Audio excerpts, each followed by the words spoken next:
Hello, everyone, and welcome to episode. Let me fix the light. Episode 50 of the Cataclysm of Hyrule campaign. I am the creator and GM of the campaign, Puckfin.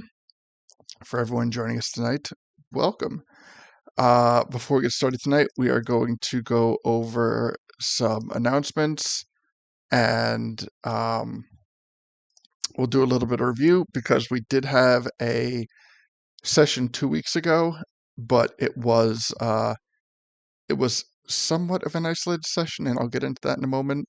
But long story short, possibly for some players, we will be essentially picking up from where we picked up a month ago. So we'll get into that in a moment. But before we do that, I would like everyone to invite everyone to join our Discord server. Our Discord server is the place where everything happens in and out of the campaign sessions. It's the place where we can communicate things such as, potential schedule changes or drop hints about the campaign. There's a number of channels. There's chat channels, artwork and meme channels, voting channels, looting channels, all sorts of interaction, active and fun things. So the link to our Discord, as well as the other things that I'm going to talk about, can be found on our link tree.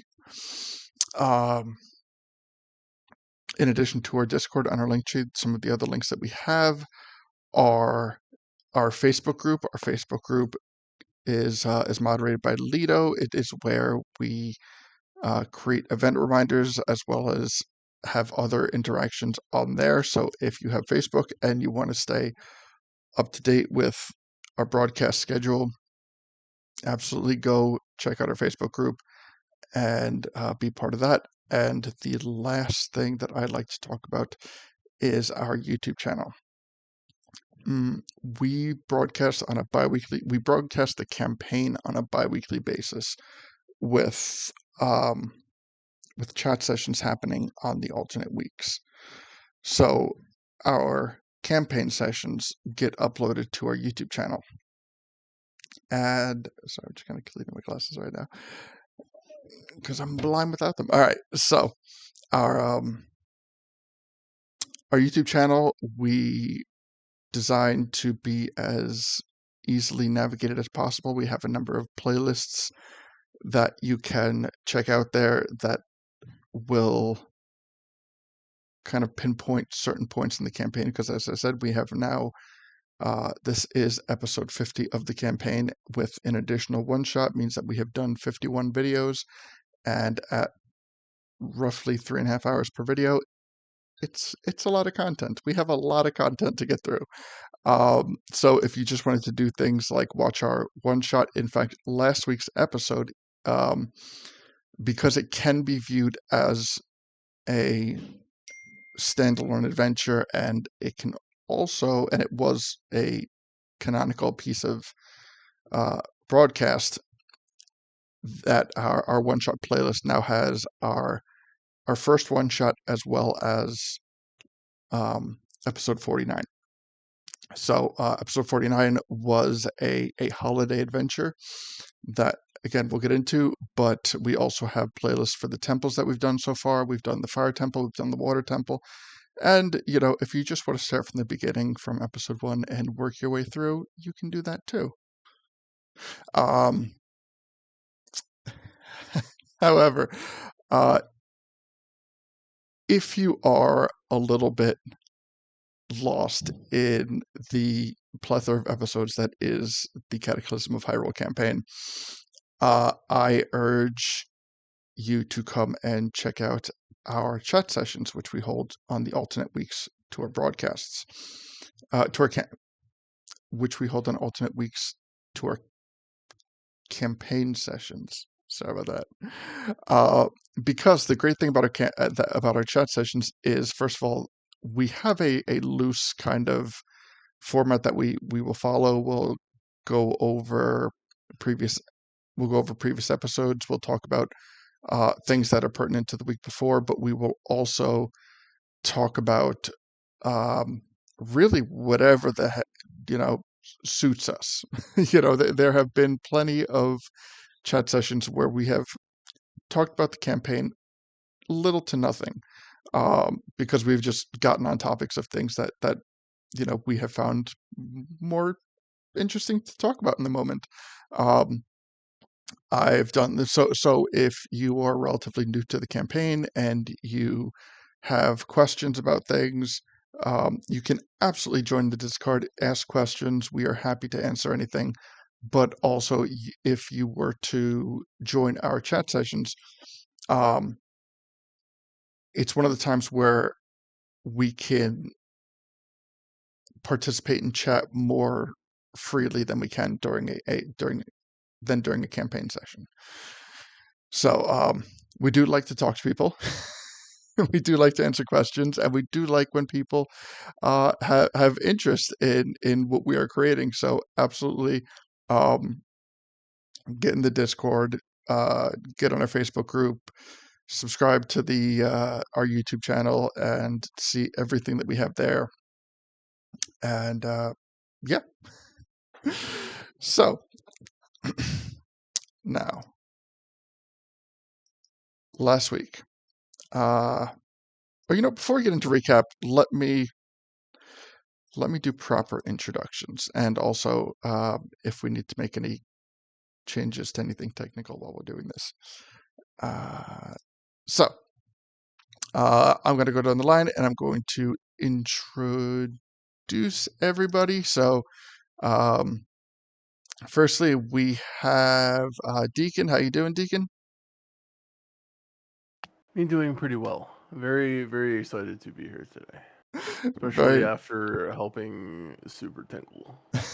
very nice. Glad to hear it. Christmas miracle. Yes, your token is lighting up beautifully. For those people who are not familiar with our newer format, down at the bottom we have all the players, and we've tried to line up that, like, you can see me lighting up in green right now as I talk. That is my Discord icon. So if you see me on Discord, feel free to say hi. And then next we have Deacon, who just spoke and lit up wonderfully. Deacon was part of our episode last week, our holiday episode.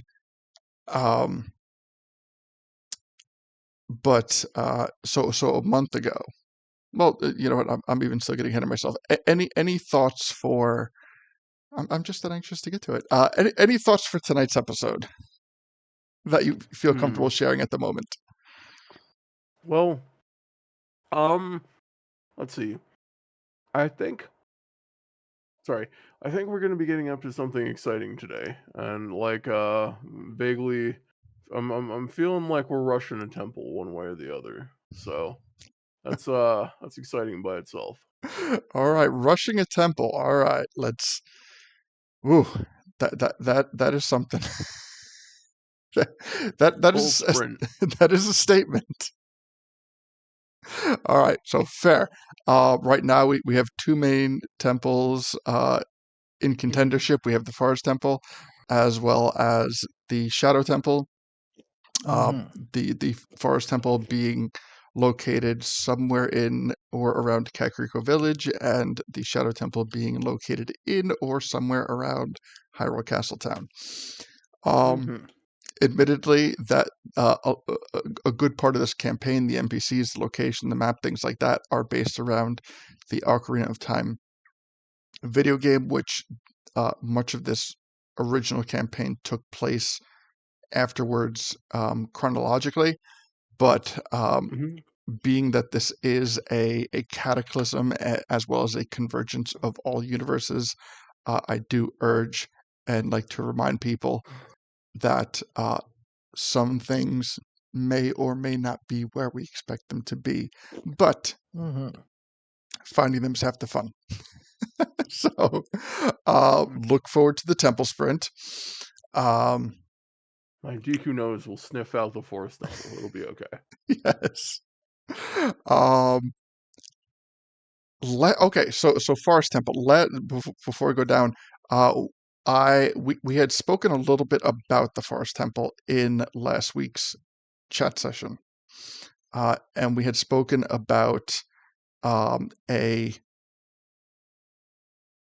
an annoyance in the town that is causing trouble, and I dated it all the way back to the first episode where there is um, one more character that is kind of making things appear uh, in a misleading fashion.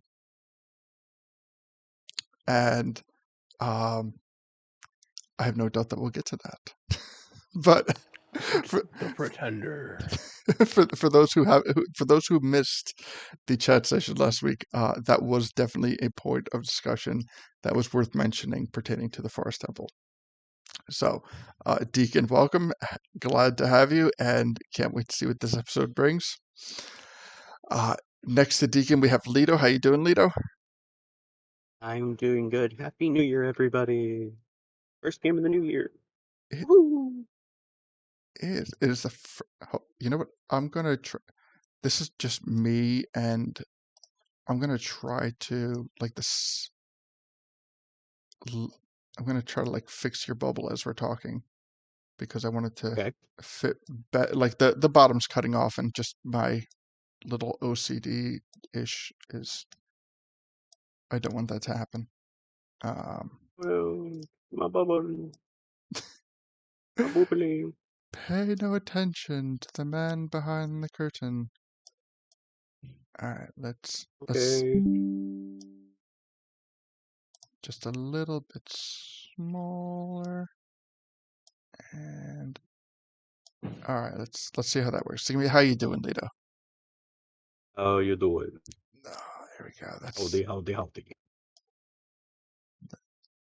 That is so close I to. love being the difficult child.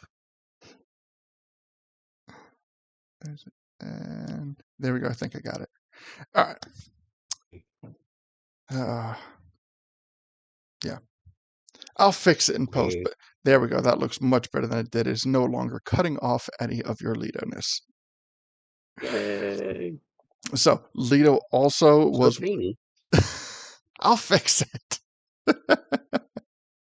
But at least you're not like overlapping the screen now. Um,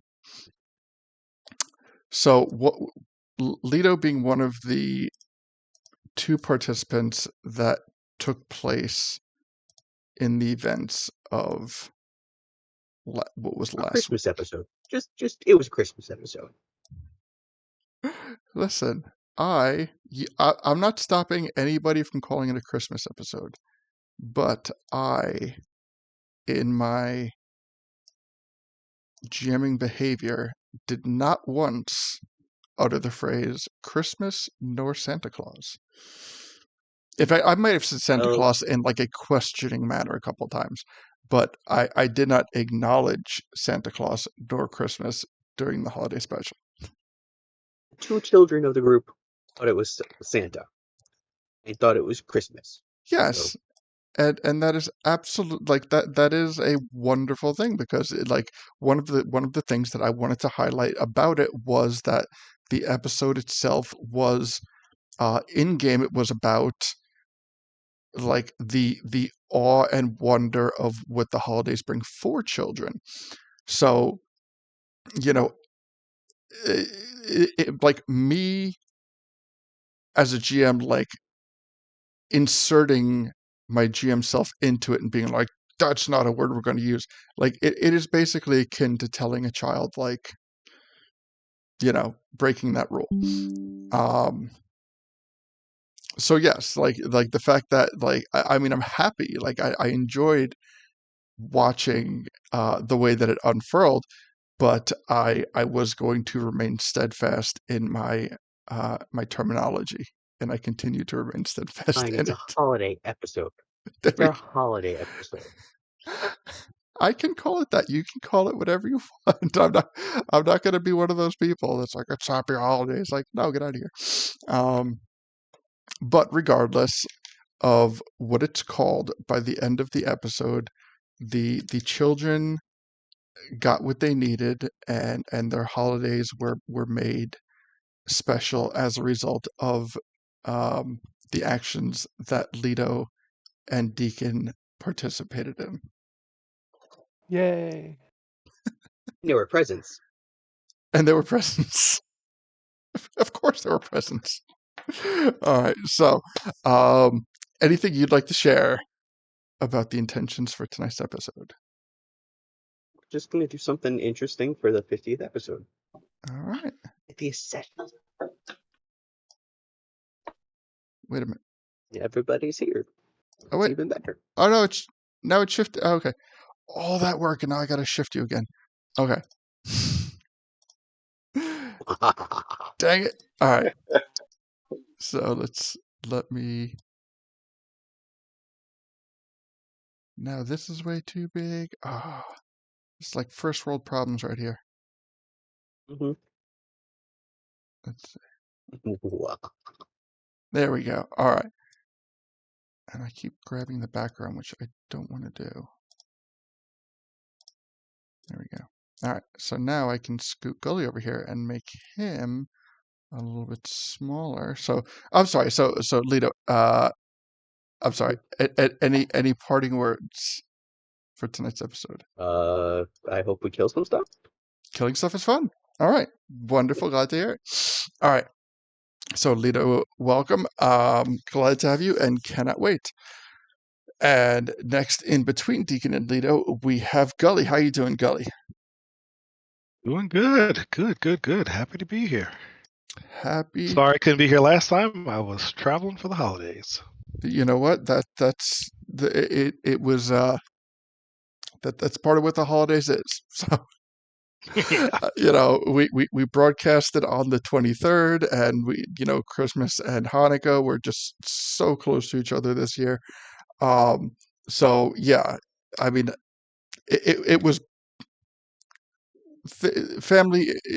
Family is what the holidays are about. So it is absolutely takes precedence, and admittedly, one of the reasons that I decided to surprise everybody with a specific holiday episode was because I was I was anticipating a fair amount of absence, um, but also I didn't want to delve into anything too crazy that people would have had to catch up on. So yes, absolutely, Gotcha. the holiday episode was just as much for the people who were here as it was for the people who were not.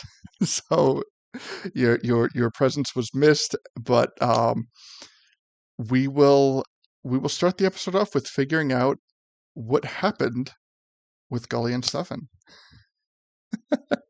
Because so before we go introducing Stefan, the way that last week's episode was structured was it started off hearing sleigh bells in Lon Lon Ranch, which was where episode 48 had ended. And episode 49 also ended back at Lon Lon Ranch. So from Leto and Gully, from Leto and Deacon's standpoint, they had this whole day of adventure. But from Stefan and Gully's standpoint, they went to bed and they woke up. Like, and maybe as far as they tell, they didn't know that they missed a day. Or maybe something happened that that led them on a different path. They might have woken up and realized that Deacon and Leto had taken off, and they decided to go on their own adventure. But regardless of whatever happens, we are going to figure this out and see how it plays out. So, welcome, Gully. It is great to have you. I'm glad that you were able to spend time with family for the holidays, and welcome back. Thank you. All right, and then rounding out the team, we have Stefan. How you doing, Stefan? Hey, Zero, how you doing? I gotta say, I feel bad that I missed the last episode. But I was celebrating Festivus with my family, and we're all kind of gathered around the pole, in a big little fairy circle. And if there's one thing you ought to know about me and my fairy family is that um, when it comes to the airing of grievances for Festivus, it lasts about 20 hours. That's a lot of So grievances. we missed the whole thing. I feel bad. I'm sorry, but it sounds awesome. So now we know where Stuffin was. Airing out grievances for Festivus. So yeah, so I'm sure up until now you have heard what has been going on as I Something about rushing a temple. I mean, is this frat season or something? Are we all joining a fraternity here? Kappa Kappa Kappas. Oh, jeez. oh man. No, it's lambda, lambda, lambda. That's right. Good old Trilambs. Oh, yeah. All right. So just give me one more bit stuff and so I make sure I have you on point. Not to date Yeah. ourselves at all. Yeah. Okay, beautiful. Okay, so everyone is looking good. Everyone is lighting up beautifully. All right. So as I said last week, we did have a holiday episode where if you check out our YouTube channel, you can see the note that was found by Deacon and Leto asking them to travel around the the land of Hyrule and collect the magical missing pieces of the sleigh that were required to deliver presents to all the little boys and girls of Hyrule. And so what happened was this adventure led us all over Hyrule. It led us to areas that we had not been in, that we have not been in this campaign. It took us to the Gerudo Fortress. It took us to Rito Village. Kakriko Village. We got to see these places that if you have been depending on how long you've been following this campaign, if you've been following it pre-Cataclysm, depending if you have been tuning in for the chat things, they are, locations that may have seemed a bit familiar. In fact, during our chat sessions, we actively built Rito Village. So it was nice to actually see it and interact with it. We got to interact with the a Gerudo NPC by the name of Lauren, who is one of, you know what, I will simply refer to her as an elder NPC because she is, she's an NPC that's been around since pre-COVID. I'll word it that way. So anyone who's been around any NPC that existed pre-COVID is considered an elder NPC, which is basically an NPC that was not created for the Cataclysm campaign. But there are a number of NPCs that we have not introduced, and there are a number of NPCs that will be created as this campaign progresses. So a lot of that just kind of we will figure out in time. But I really, especially in a setting like last week's episode, I really enjoy bringing back old NPCs and just having this like nostalgic conversation with them. And there was throughout the kingdom an agreement for that there would be a day of nonviolence because it was for the children. You can call it a type of like an agreement or a contract or a clause that kind of like was designed for the children. And so Nice. see what I did there. Love it. Love it. So even when visiting people, even when visiting locations like the Gerudo Fortress, there was no animosity, there was no aggression, there was no tension that was brought on to Deacon and Leto as they visited, and we got to see the lighter side of a lot of situations. And when asked about any potential negative NPCs, the resounding consensus was, we're not going to talk about that person today. So very much, it wasn't like Whoville, where they just stand at the bottom of the mountain and then just sing songs about how the Grinch is just a piece of shit, and then can't figure out why, he stole Christmas. But in fact, they just actively decided to put the focus on something positive, and with that, it brought out a lot of good things. But one of the things that I do need to bring up specifically with Lauren, that I believe this is the first time that this has happened in the campaign outside of the characters, is Lauren has a recollection of the world pre-Cataclysm. So she recognized Deacon. She remembered about the airship. She had questions about NPCs that we have not even really in this campaign flushed out in any like heavy way. So a lot of like nostalgic nods happened last week. We visited interesting places, and it really was just like a feel good adventure. And now we're gonna go rush a temple. So You'll love to see it. Juxtaposition.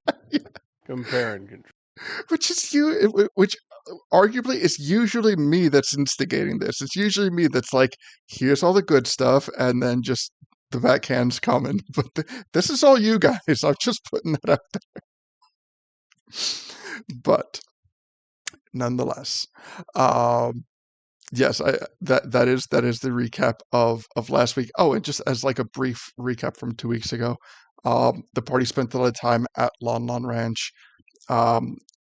Leto became acquainted with Malin in a more Anyway, familiar way. We learned that cows were getting abducted by flying aircrafts, which Stuffin got to see firsthand. And yeah, I think those are the big bullet points of it. So,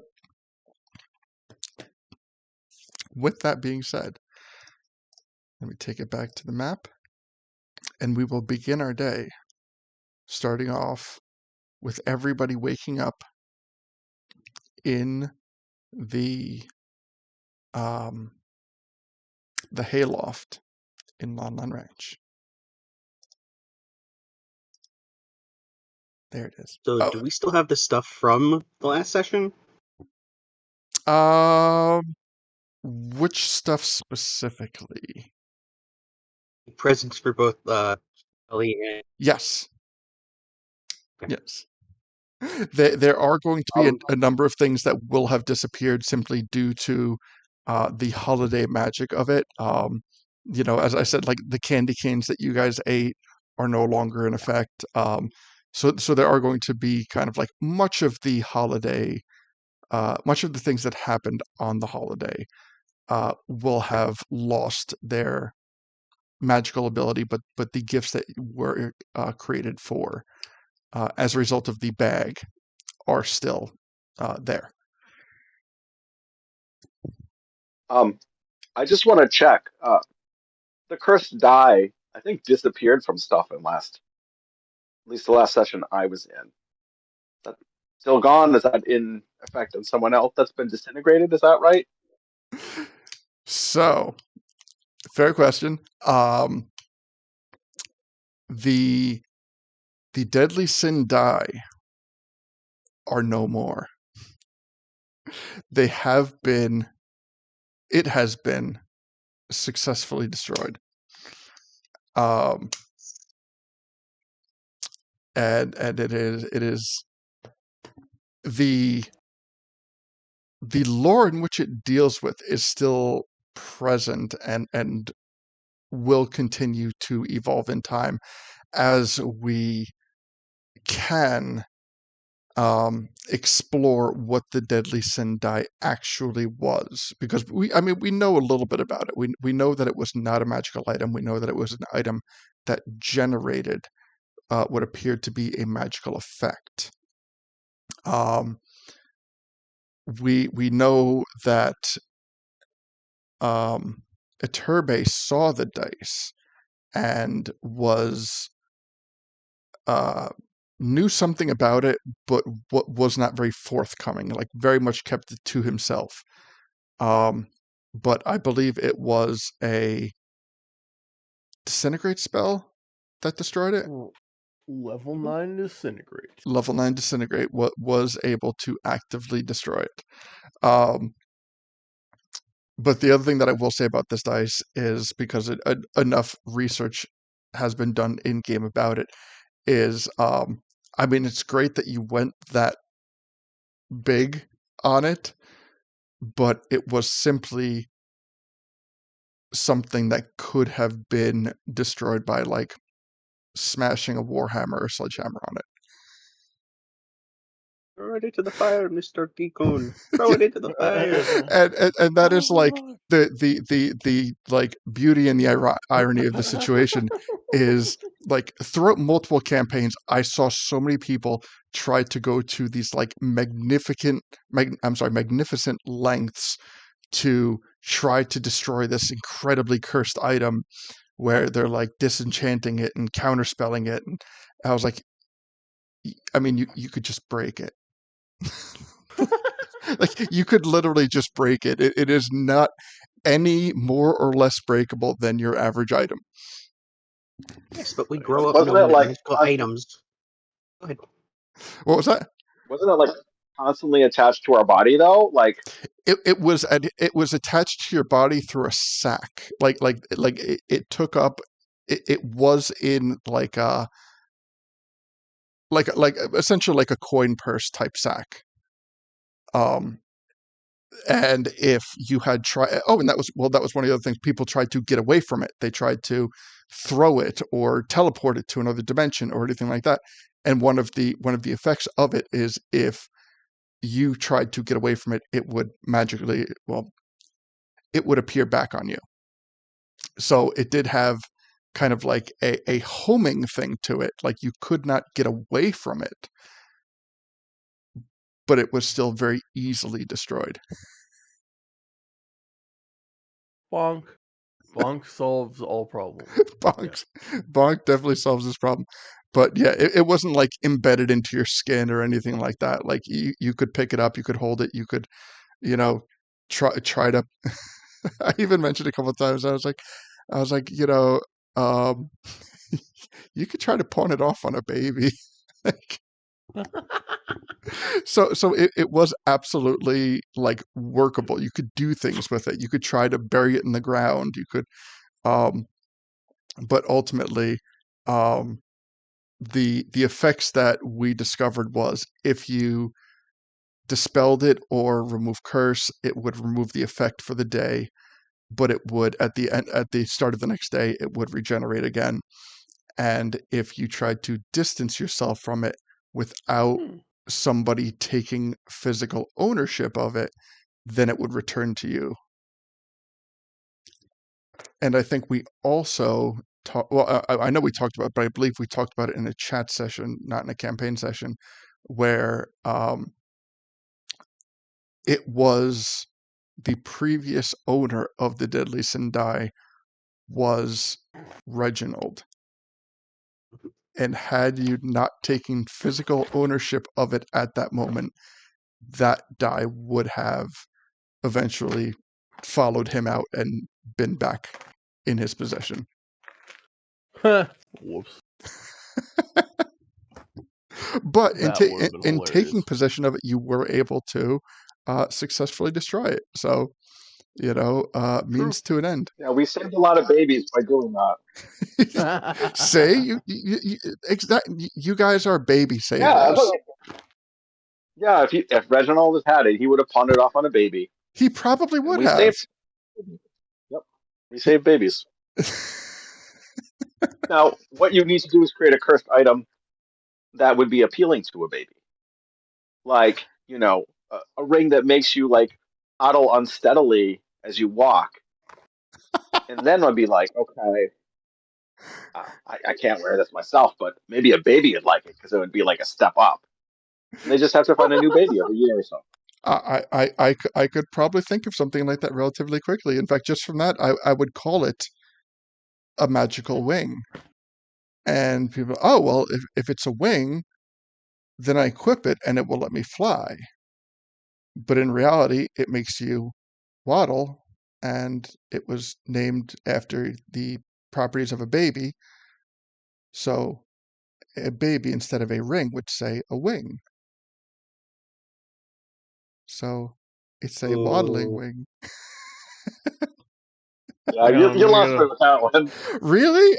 You've never heard like baby talk where like R's are said with like W's? Be like, oh, who's my little baby? I love you very much. Like, I get it. That's it, cute. That's cute. it's a magical wing. Wah, wah. Wing. Rocks fall, we all die. Walks. I All have proficiency in the trombone. Hi, I'm right. Billy. Wah, Want to buy wah, my wah, Wazer wah. rifle? It's Elmer fun. Okay, so any questions before we venture into the morning? Ugh, not that. Ugh, hate that. Stupid Let's morning. call it an afternoon. Nah, I'm just joking. All right. So, typically I have people roll d20s to see the order in which you wake up, but quite honestly, I'm going to leave this guys to you right now. Who is first to awaken? Oh, me. All right. That sounds good. Lito, how do you feel when you wake up? Fantastic. I did some special stuff the night before, and I'm still in a place where there's a girl that's kind of nice and cute, and I need to look like I'm helping. So very good. Sounds so. You also got taken advantage of. So Lito wakes up. Sorry. The glorious smell of hay and cow manure in the air. The scent, the feeling of purpose reinvigorates him as he wakes up with enthusiasm and excitement and sees everyone around him still asleep. Let's take your time. I'm gonna go check to see if Alan or Talon or Uncle needs any help. So, and then I slowly creep out and go looking for anybody to help. Okay, so you creep out and you realize that even though it is still relatively early, that the farm itself is in full swing. You can hear Malon's uncle kind of like already dealing with the horses. After a brief moment, you can see her kind of like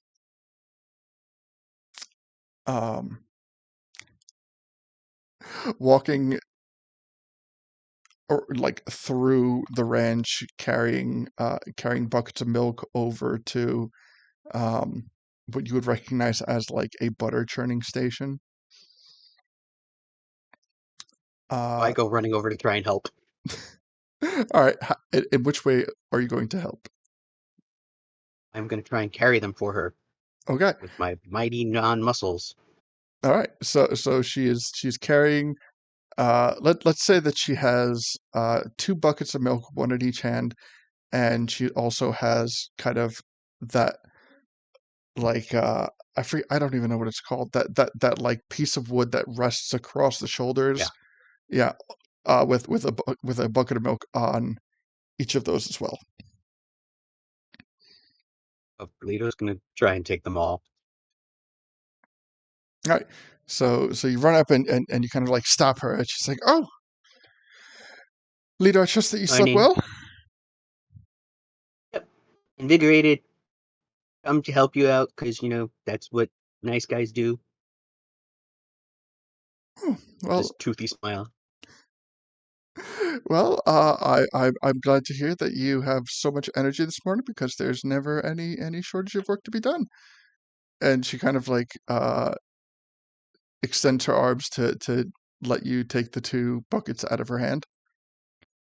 She takes the two out of her hand easily. I'm like, Uh, I can take that one too. I think. and she goes, "Oh, honestly, I mean that's probably more trouble to get off than just to carry over there at this point. But I appreciate you freeing up my hands." Okay. All right, so you guys kind of You like have a nice walk.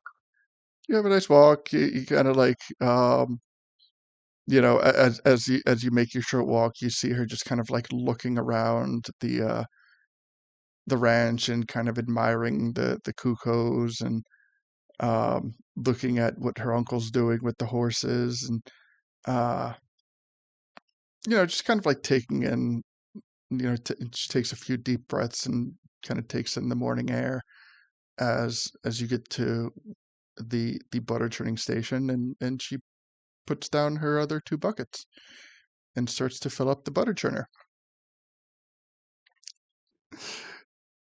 So, do you ever get out of here, like to go to like town or beach or anywhere like that? Well, I mean, but when we have a fair amount of surplus, I try to make a quick trip into town. But I mean, the most important thing is really making sure that we have enough to sustain, and I mean, extra money never hurts, but it's not really the goal of what we do here. So more hands here would be better for you. Well, I suppose more hands would create more opportunities. I mean, I've spoken to my father multiple times about maybe opening up like a class for horse riding, or maybe just somebody to do tours around the ranch. It could bring in a little bit of, if not money, then kind of awareness of what we do and just kind of this particular kind of lifestyle. As a entrepreneur myself, I would be willing to invest in that.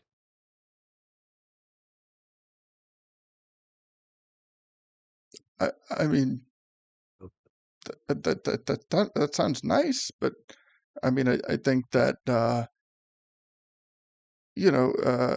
mean, please don't think myself disrespectful in what I'm about to say, but with something like this, that um, it takes more than money. what if you can turn into animals I can't turn into an or animal. talk to animals? Oh, I that would can. well, I think that would be a wonderful attraction, but um, I think you might be selling your talent short to relegate yourself to a sideshow. It wouldn't be a sideshow. I would, help you with the animals and whatnot like that, and then, you know, I get to spend time with you, and then, I'd help the farm too. I mean, we get It that won't be does. right away because I still have to save the world. Uh, Oh, of course, of course. I mean, if the world's not saved, then what else is left? But It's a good question. and she kind of like you notice that like one of her feet like putting pressure on the toes, just kind of like wavering back and forth, just kind of like almost digging into the loose dirt a little bit. And she's like, "But I mean, after you save the world, um, and all that craziness is behind you, if if you're looking for a place to settle, then with a little bit of work, I think that maybe we could find make this place a bit more hospitable for more than just me, my father, and my uncle. Yeah, I totally. So I'm gonna save the world really quick. I gotta go wake up everybody so that way I can save the world and come back here. Okay. Keep turning button and I'm gonna save the world. Yeah, and go running off. Ah, do you kind of like do you look back as you're walking away? Oh yeah, he's running. He turns back and waves, almost tripped, and keeps running more. Uh, hold on, let me see if I can find something.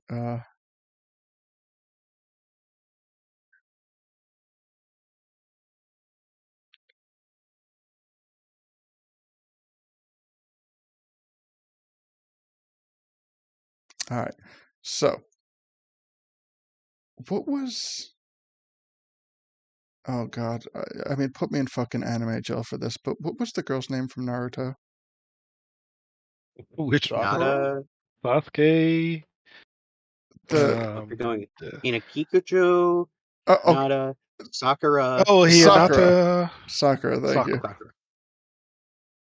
Sakura. I'm looking for like a something to put in chat to show what like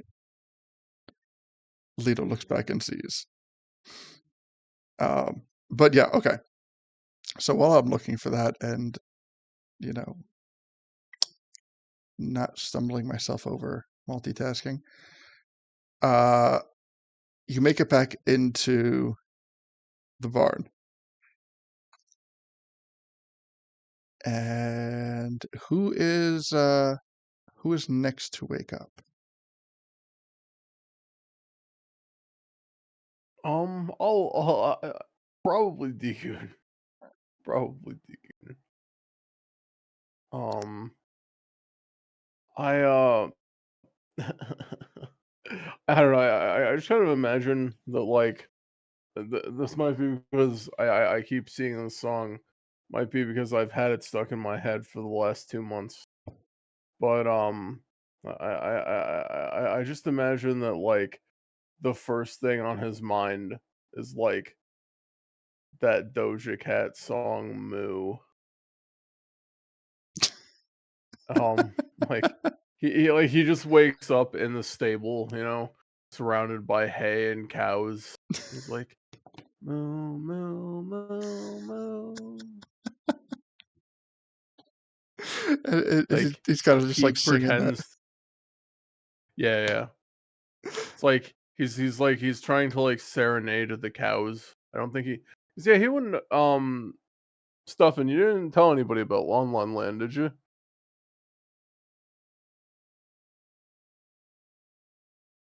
I don't think I did. Perfect. Okay. So yeah. He has no idea about the about the unfortunate lifestyle of the Lon Lon. But yeah, he's probably just going to like I imagine, he's seen like little cuckoos before. This is really his first encounter of like horses and Lon Lons and stuff. So I think he's just like kind of I guess amazed. I think he Lon Lons are really cute. So yeah, I imagine he's just like I imagine that's kind of what he was doing is like any like cow related work that he could do. Um, this is probably where he would have started. Like I don't know. It's like introducing Shimkin to the cows. I think that's in fact like so I kind of have just recently realized something that for all the adventuring that um that Deacon has done, both pre and post Cataclysm, uh and he still kind of regards that Kakriko Village is home, and there are lots of cuckoos everywhere around Kakriko Village, and Deacon has seen the occasional really um like a horse, but we kind of have yet to address the sheer absolute size difference between Exactly. Deacon and what is still considered to be an agricultural animal, a Lon Lon. Yeah. So yeah, God. Yeah. a lot of other people are like, yeah, that's a cow, and I imagine like He's he just looks, he's sees it like, as a majestic beast. yeah, it's just massive. He's like, that thing could sit on me and squish me. Exactly. Like literally, like one of them, like just like sees his leaves and mistakes him for walking grass. Oh man, that would have been. We could still completely roleplay that. Hell yeah, Deacon takes a that short rest works. That under a works. tree, and he's woken up by like the pulling at one of his leaves, and it's just a Lon Lon. I love it. I love it. That's precious. I love Yes. them. All right. So you wake up and Leto is not present, but Stuffin and Gully are. What are you feeling? Well, I'm excited. For all I know, I was not dreaming that I just helped save Christmas.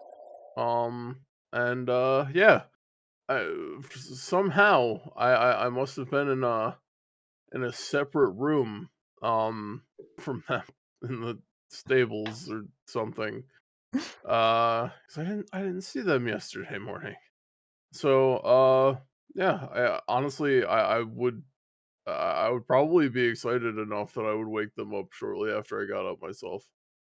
All right. So Like I would, I would sing to the cows good morning, but like in a very gentle moo moo moo, moo, you know. And then I guess I just wake up my party the same way. all right. So Gully and Stuffin, Very excited. you are resting well.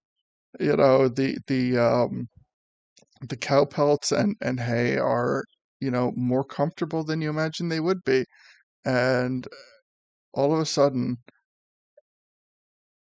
just before like the light starts to permeate your eyelids, you hear ever so gently, moo moo moo moo moo moo. Moo. Oh, And, jeez, what the fuck is that? What? Oh, oh, Oh man, stuff and think it's like the ghost of the cow he's wearing. oh, yeah. Question, Stuffin, are you still dressed as the Lon Lon? oh, no, he's not dressed as a Lon Lon, but there's a pile of. Wait, I'm trying to think. I just used an illusion, so there'd be no pile of clothes. Otherwise, I would have said there's a pile of Lon Lon clothes next to him. Okay. Oh, okay. That's right. Yeah. Okay. All right. I think it was just an illusion. Okay. Oh, That makes sense. Yeah. Okay. So you find again like Leto missing, but you notice that Deacon is particularly beyond the normal realm of his usual amped up and ready to go for the day. Vibrating. Yeah. He is like a child who has put way too much sugar in coffee. Exactly, yes.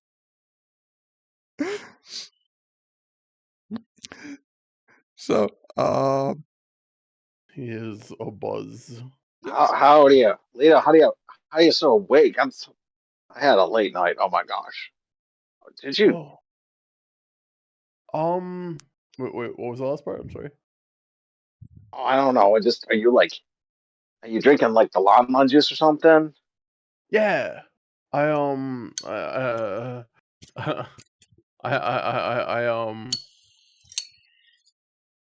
I imagine it's like he found the uncle's like secret coffee jug. And it's like he just like drank it. It's like they don't usually let me have this. They won't know. So you did actually consume. Yes. No, I think that's canon. That's gotta Yes, be. absolutely. But yeah. So yeah. He offers you like the like the last of his cup of coffee, but it's like 20% full, you know? Yeah, sure. That that looks delicious. Yes. Can we put some Lon Lon juice in here? Ah, Ooh, the good good stuff, the idea. white. Yeah, Ooh, I just dump. He dumps tons of whatever, tons of cream in there. It's like nice. more cream than coffee for sure. Perfect, perfect. Oh, last night, can I tell you? Mm. Maybe I should have woken you up, but you guys were all so adorable when you were sleeping. Um, Oh, I went I went out to the ooh. Lon Lon field and I watched them, Mhm. and and there were these lights that came from the sky and flew Mm. down over this Lon Lon, and it was like a beam that came down, and the Lon Lon just started floating up into the sky into this big bright light, and then it zipped off. I tried chasing it, but it looked Oh like no. it was flying so fast. It was flying like straight to the moon, is where it was flying. I can't fly to the Wow. moon. Wish I could Yeah, fly. it was weird. I mean, I That was is weird. sort of wondering if I had been eating something that was making me like hallucinate or something. But Hmm. Do you think it'll happen again tonight? Or I do we think need it to happens save every this? night. Oh no. That's a lot of I mean, maybe lava. the Lon Lons like it. I think the Lon Lons like it. They think it's a good thing. That much I Oh. remember. Like they're going to some sort of magical fairyland in the sky, but they don't actually know that it's good. They're just thinking that it's good. So most likely they've just been duped into some sort of, I don't know, false belief that getting abducted and eaten by alien creatures or magical creatures is a good thing. I so Deacon like looks over at one of the nearby Lon Lons, um, like as you say that, and like he's got like tiny little tears in his eyes, as he conceptualizes the Lon Lon being eaten. It's like no, and he just hugs Chimkin. Hey, Stefan, what did you have for dinner last night? Cause let me make sure I don't eat that as well. Cause I mean, I sounds like you had had some weird dreams from your food, man. iced lemon cream. I had macaroni and lemon cheese. Uh, I had a cup of fermented Lon Lon wine. Oh, well, so lots of Lon Lon. Oh, got it. Okay, okay, Yeah, that explains it. does it? I mean, I don't think I was hallucinating. No, no, no, no. You weren't hallucinating. You were just dreaming of Lon Lon because it seems that you have a very fond fascination with Lon Lon. Got it. Wasn't I the only one having these so-called dreams? Did you guys have any sort of dreams last night? Not about Lon Lon.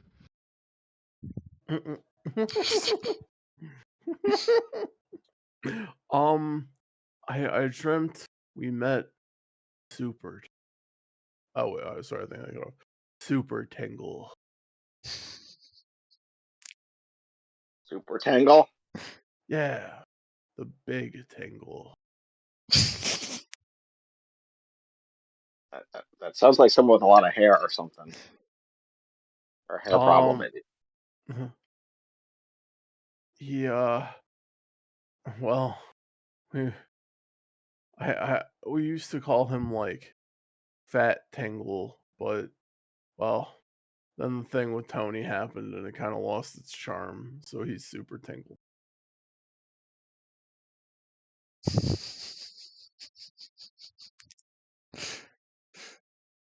So at this point, Leto comes like rushing through the door. Fair. Yes.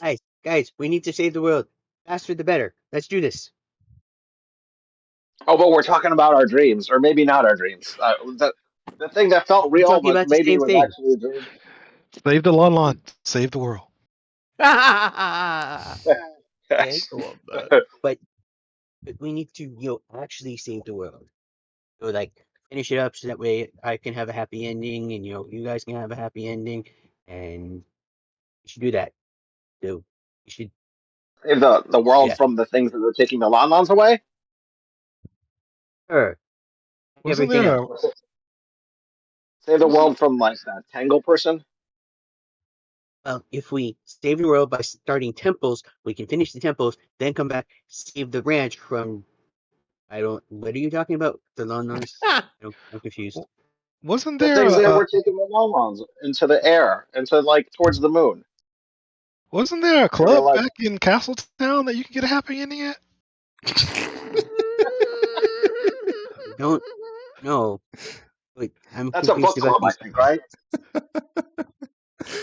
That was pre-Cataclysm. Well, you know what? See, that's what happens when you have all these memories and things going through your head all at the same time. You can't get what's straight anymore sometimes. Oh well.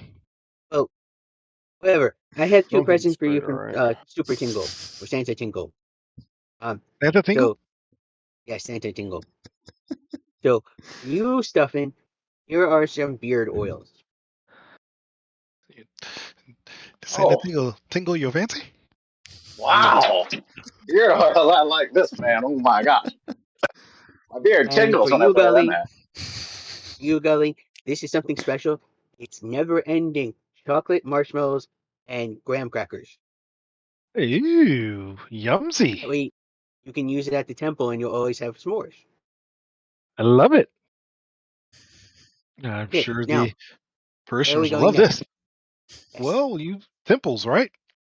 temples. We have two Let's that go. we know kind of where to go to. But I don't, so I have to actually trust Deekun to lead us the way since I've never actually been to temples. Okay. Good news, me either. So we're going in blind. Got it. But we have the two. We can go take care of the Shadow Temple and maybe save Robbie's sister if Robbie hasn't gone insane and already tried himself. Or we go to the Forest Temple and deal with Saria and possibly whoever was messing with us in Kakriko Village. Wait, if we can Hey. stop someone from going insane, we should probably do that first, right? We need to check on Robbie first, which could lead to a whole nother thing. Mm. Ooh. Mm. Or we go straight to, the Shadow Temple and we take care of that. But of course, we also have to deal with, Uturbe wherever he is. OMG. Oh yeah. Uturbe is probably on that verge of like, We definitely should puffing go out and find becoming him. a bad guy again. Yeah, we should probably find him probably first thing that we do, and then go from there.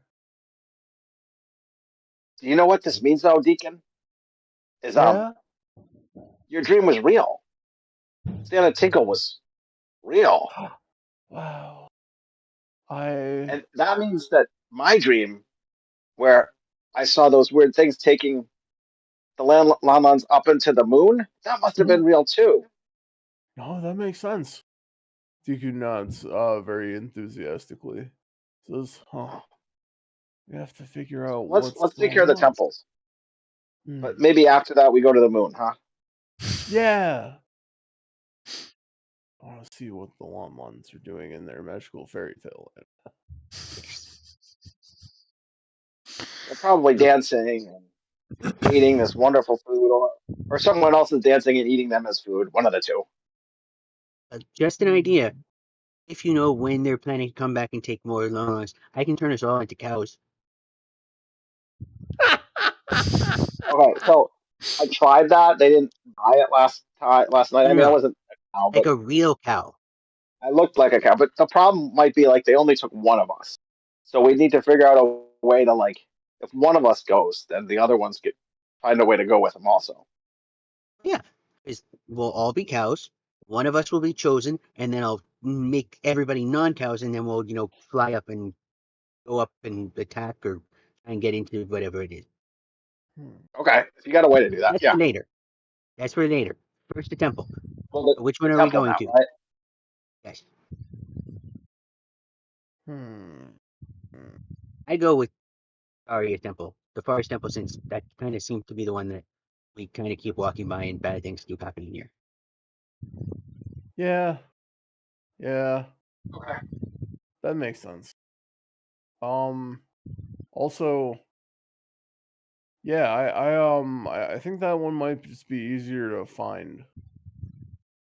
Okay.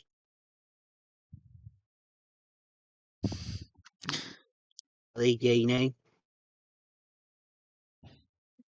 Yay. Okay. All right. Okay. I Do can you take have us back to Kakariko, and then we can start from there. That sounds good. Do you have anything you need to do to finish up? No, I just have to save the world so I can come back here. Okay. Oh, we should leave a note though, so they know that we're coming back, or that we're going, or one, or both. Trust me. I think Malin knows I'm coming back.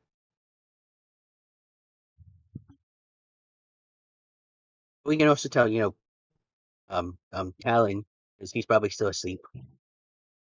Ah, true. Ooh, Lito, maybe we can leave them a note. Okay? And what? Where should we leave the note? The door? Okay. Like,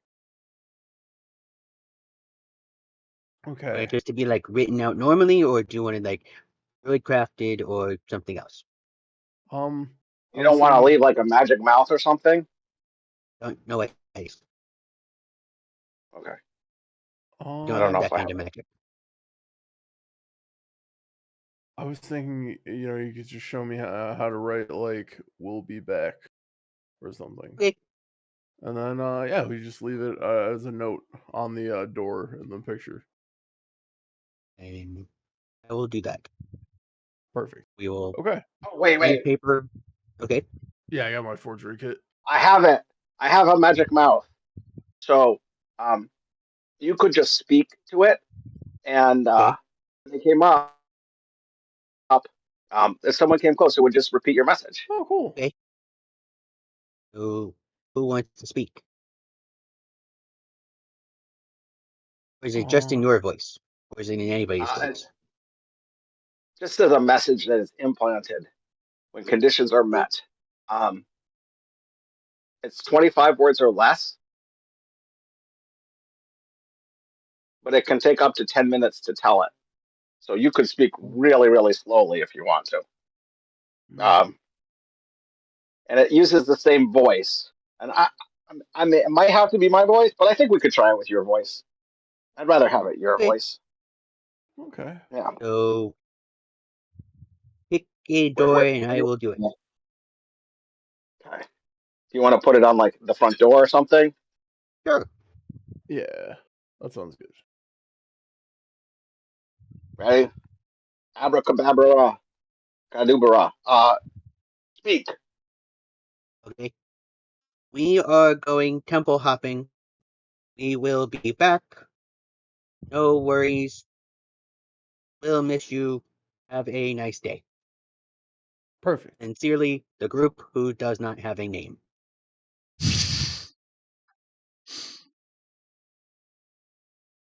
That I think we have 4 words left, and that would be the end of it. Perfect. All Okay. right. All right. To Kakariko then. Thank you. Okay. Wait. Let me test it. Let me test Okay. it. And I walk close, and it says, "Okay, we are going temple hopping. No worries. Have a nice day. Sincerely, the group that does not have a name. We have." And then it ends. Excellent. So I will find a tree and we'll go back to Kakariko. I love that it's just gonna say that every time they open their door for the next how many hours? Days? Oh wait. Uh, yeah. I mean, it lasts a long time. I don't know. It might last forever for all I know. Does it last forever? I mean, That's someone just amazing. sells it. I love that. So I have just We're gonna realized get killed. that I have had you guys looking at the GM screen, which is fine for Lon Lon Ranch because there's like not much to Lon Lon Ranch. But I'm right now porting. I'm switching over to the player screen, and yeah, just to preserve some of the magic of it. Okay, player screen's back up. All right, now I can port everyone over to Kakriko Village. Uh,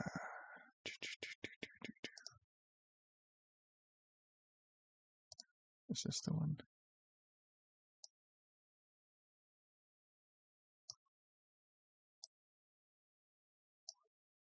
Specifically, I'm bringing us into where Flora is. That helps. Okay, so inside the Great Deku Tree. Oh, cute.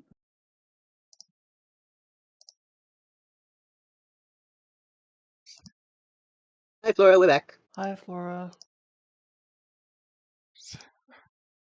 Hello, welcome back. There we go. All right. So what brings you by on this glorious morning? I'm gonna take care of the temple. Hmm. Yeah. We're well. Sorry.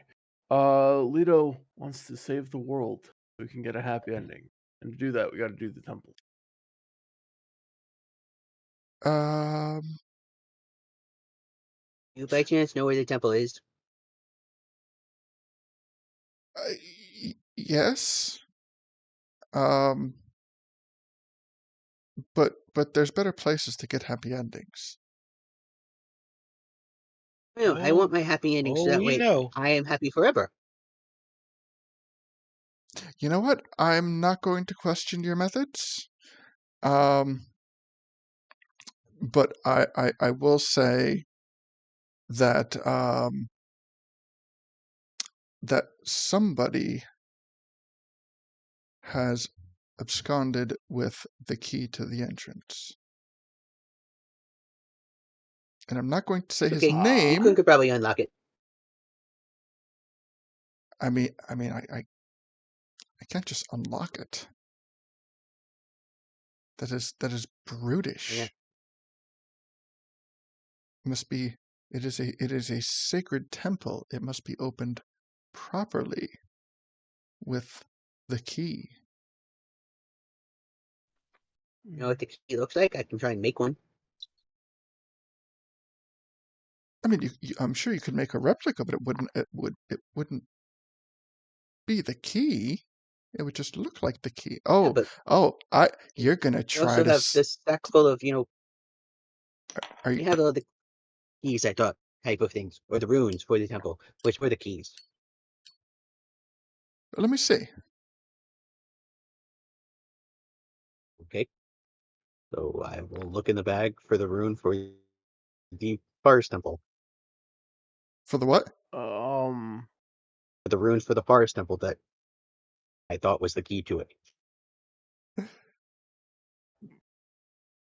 Like the runes that we got from But Sheik. Yeah. Oh, sorry. And I never actually figured out what those were used for. we didn't because it fell apart afterwards. that was a point of cataclysm. Um, so you show her the runes. Hmm.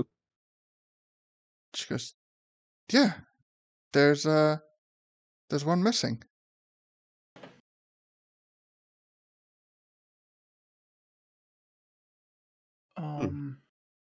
Hmm. So wait, these really are the keys? But most of them, yeah.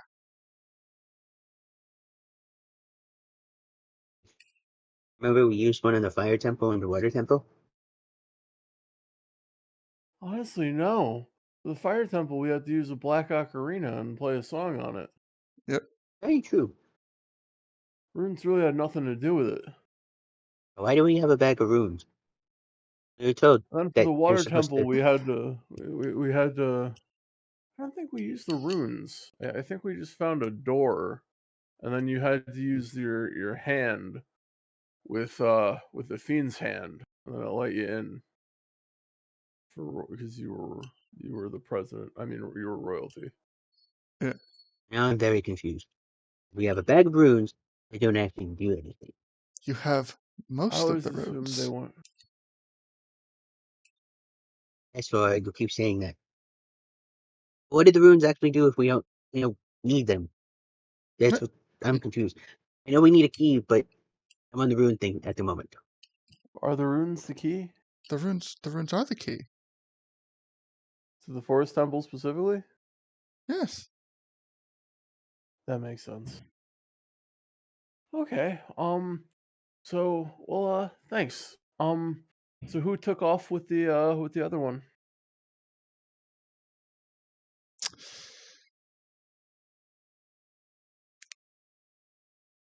I'm embarrassed to say that I don't know. Oh.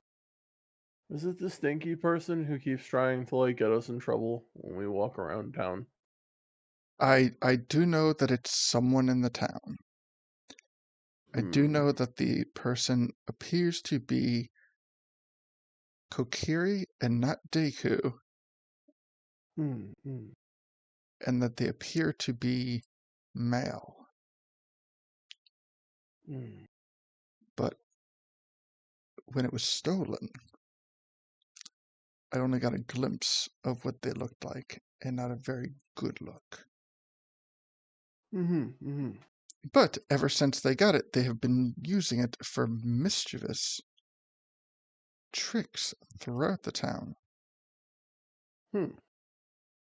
They've been creating illusions of other of other Kokiri. They have been creating strange Do you pieces of do you think you could describe?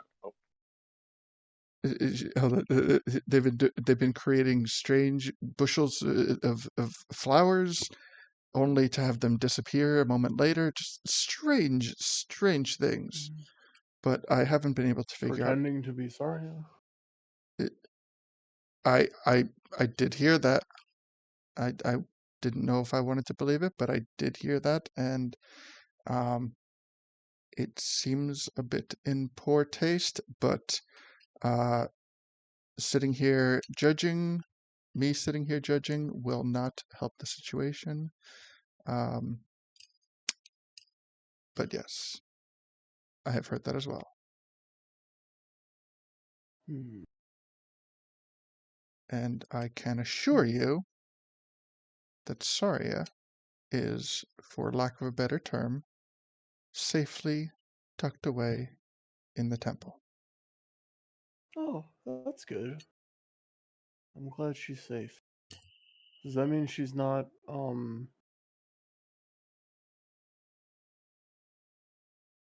he's trying very hard not to say corrupted.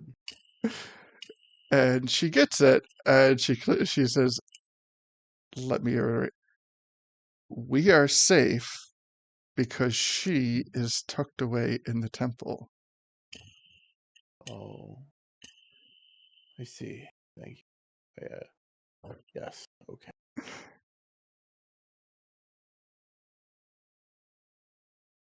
Hmm. Hmm. Let's go Hmm. find a key and fix everything.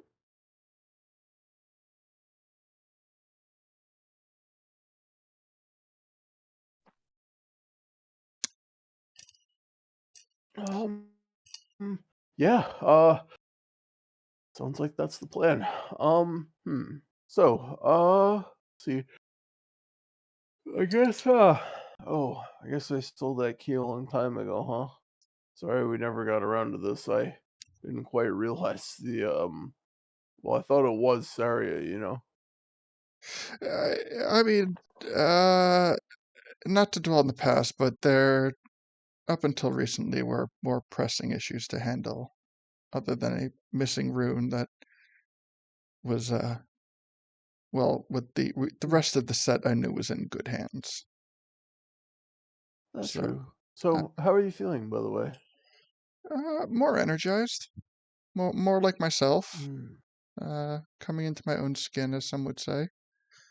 But that's good to hear. yes, myself and Kakriko Village are in a much better place because of your assistance. Mm, mm.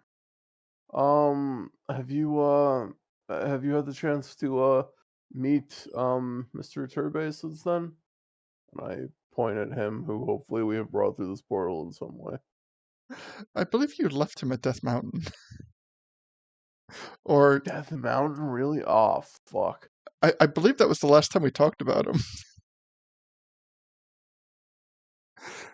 He was. You know what? Let's take a moment to remember this. He was in Kakriko Village, yeah, and then you guys went Yeah. to No, yeah. I think yeah, then you he went to was at Death Death Mountain Mountain. for the followers, and yeah, he's so him and Bill have been in Death Mountain ever since. So as you point to an imaginary No, wait. turban. We literally we took him to Hyrule Castletown after that, though, didn't we? Because he was there when the health potion Oh, crisis okay, was yeah, averted. yes, okay, so okay, so you know Or what? arguably worse. If he was with you guys in Hyrule Castletown, then he would have went with you to Lon Lon Ranch. Hmm. So if he was with you in Lon Lon Ranch, okay, then Well, so the thing is, he was definitely there at Lon Lon Ranch, but because Bell was the one who talked to Deku about not letting himself get exploited by the lazy guy. that's right. Okay. Yes, we are remembering stuff from a month ago. Yeah, Okay. yeah. So you kind of like take your hands and like gesture to your left side as you be like, "Have you seen a turbe?" And you look to your left, and a turbe's not there. And to your And I right, realized we. you hear, and he's standing on your right Oh. side. Perfect, perfect. Oh, sorry. You're a master of stealth and disguise, my friend. Well, um, thanks, I guess. And he does have like so he kind of like approaches Flora, and he's like Flora, I cannot uh apologize enough for the trouble and hardships that that I've caused. Um, and she tries to interrupt him and say, Turbe, it's not your fault. You had no idea or control over what you were doing. And he goes, I understand and I appreciate that, but um, if I am going to move beyond the years that I have spent encased in that creature, then I first need to take a certain degree of accountability or control. And whatever that thing was that enveloped me did so either because it recognized a need or a want or possibly some type of you know ill-driven desire that I had, but it one way or the other, it needed to cling to something. And um you know for that, that seems to be where I can most likely take accountability on the topic. So um I appreciate your words, but please accept my apologies. And Flora looks at him and says, regardless of the person you feel you may have been in the past, I trust that you are a kind soul and a good person. And if you weren't, you wouldn't be standing in front of me feeling the remorse that you do now.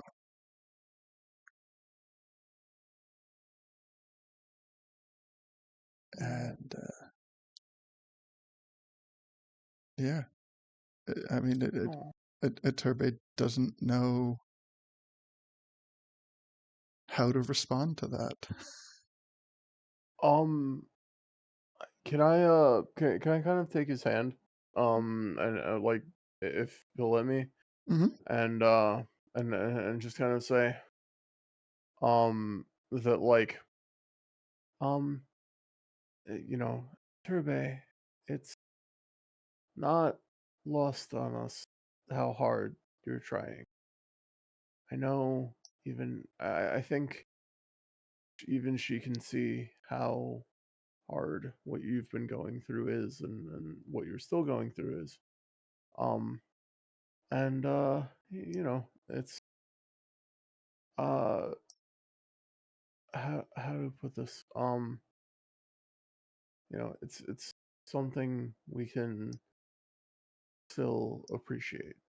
Just what we're all trying to say is we know that is still not the real you, as we've known from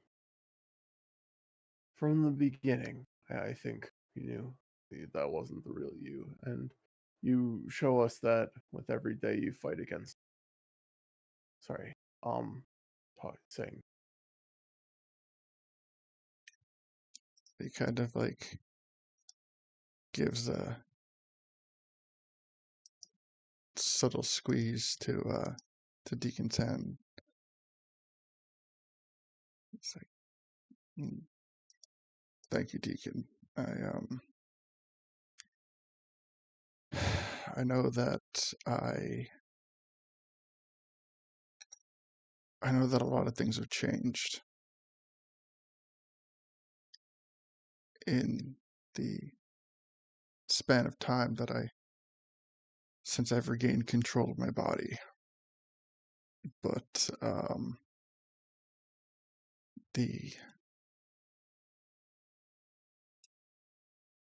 sometimes the world just looks so different, and there is a part of me that is kind of clinging for sense and control in this new place.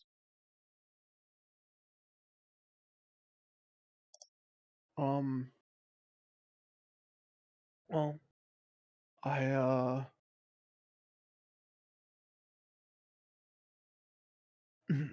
when I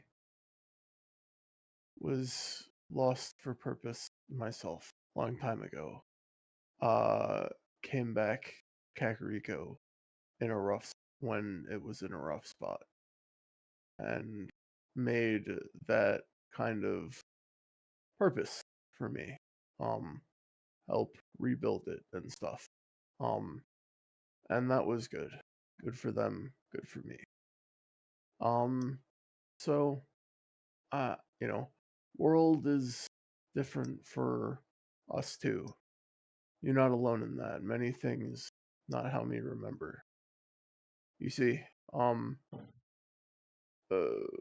just like you, we kind of lost control, have different world, you know. Not exactly lost as much control, but well, uh, we still. You can take some moment to compose himself. And he says, everybody, eventually kind of sees things change around them, and you may be having a hard time. Let me promise you, you're not having this time alone. We wanted to save you from the weight of the burden you were carrying, which is why we talked to you in the first place, instead of, and he makes like sort of like playful stabbing gesture. Um, and he says, and we can empathize. It's what me trying. You're not alone. If you need to talk about this stuff, uh, I mean, I can tell you my experience, but it all comes down to if you need to talk, me here. Well, I do appreciate that. And if I squeeze his hand back. if that time comes, I know that I have you and everyone else that I can call on. DQ nod. And he cheerfully chimes in.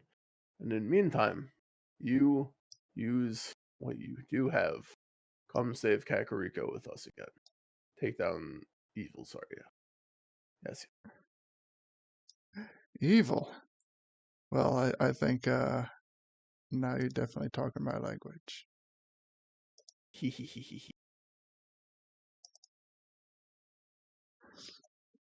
All right. But yes. So, Yeah. I turn to Flora and cheerfully thank her for the information. it's like as always, I'm happy to do my bit, and if there's anything that I can help with, I'm happy to. But I think you might need to do a little bit of just old school detective work on this particular situation. Mm-hmm. All right. Sounds good. Yeah, I'll turn to the party and go. Time to put thinking caps on. Okay. Okay. And Deacon is just visibly head empty, no thoughts. Did you have caps for us? Oh, that I feel like honestly, I kind of feel like that's the kind of prop he would have bought at some point. And just takes out various hats from his disguise kit. Like one of them isn't even a hat; it's just a highwayman mask. But he gives that to Stuffin anyway.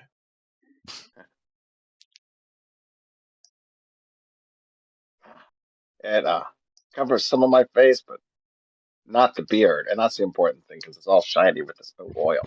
Beard's the moneymaker. Actually, I kind of like the idea of stuffing in just like a sleeping cap. What's that? So I kind of like the idea of just giving Stuffin like a sleeping cap. You absolutely could. I guess that would be the present that Deku gives you guys. It's just like fun made Uh, hats. So like I'm thinking that I'm getting tired. Oh my gosh. Okay, we gotta think quick. perfect. But yeah. Ooh. Gully gets a cavalier.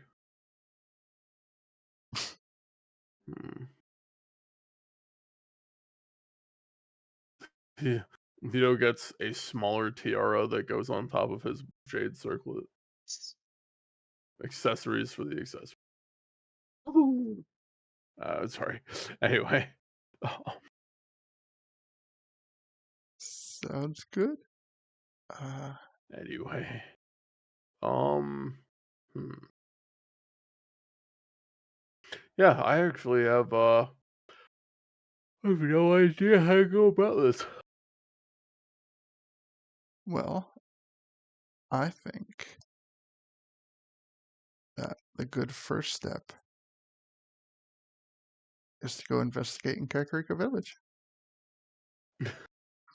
That's true. That's true. Guess we gotta go just find the place.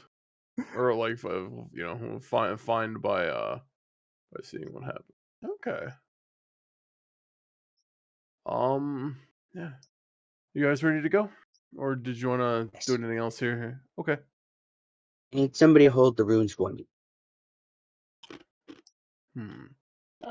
I'll hold the runes. Okay. I then proceed to turn into I'll just say Great Dane. They have good smellers. All right. I Hmm. turn into a dog and sniff the runes and then go looking to see if All right. So let me put you. I The can find something that flowers smells that like the we got runes. from them the first Okay. time. Yep, those two.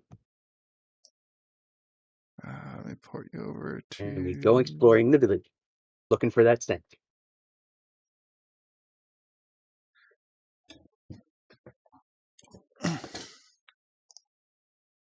All right. So let's port over to Kakariko. There we go.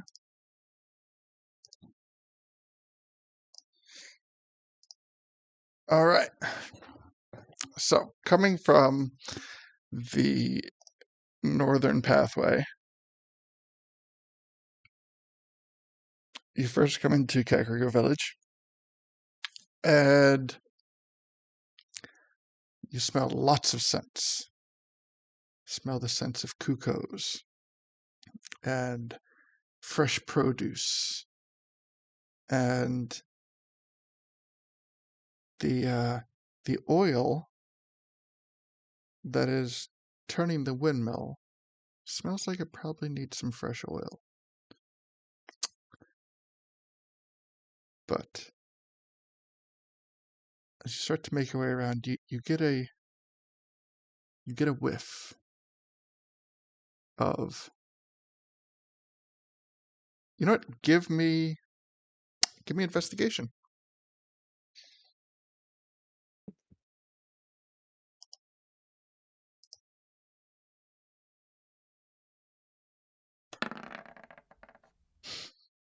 $26. Yeah, that is definitely the smell of a Ooh. rune.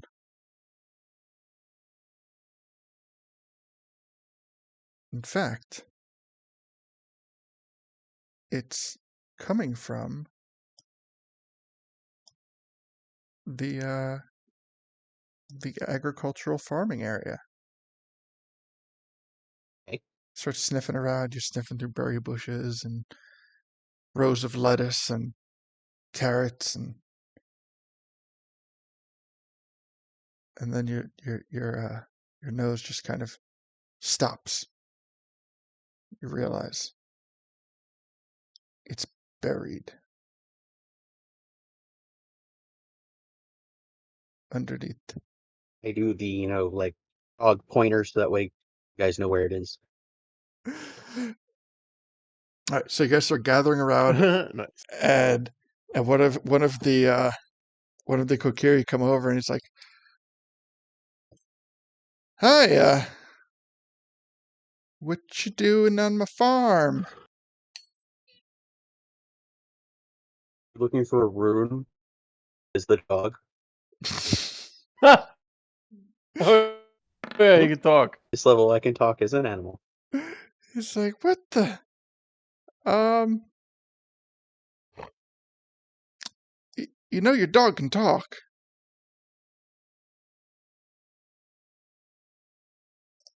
I know I Yeah. can talk, but I know where the rune is that I'm going to dig up soon.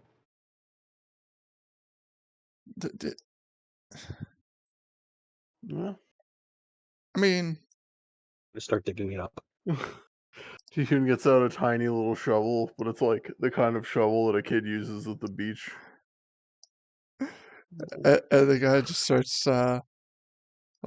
hollering. He's like, causing a whole commotion about his land being dug up, and all of a sudden people start to gather to be like, Oh. what the hell's going on? And this We can guy's fix it once we're done.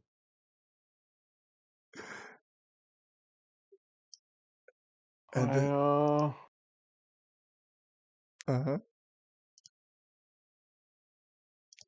So yeah, I'm going to accuse I'm gonna counter accuse him Ooh. of Monsanto style of having stolen things on his farm. Stolen things? I never stolen a thing in my life. Mm, What do you mean stolen? mm.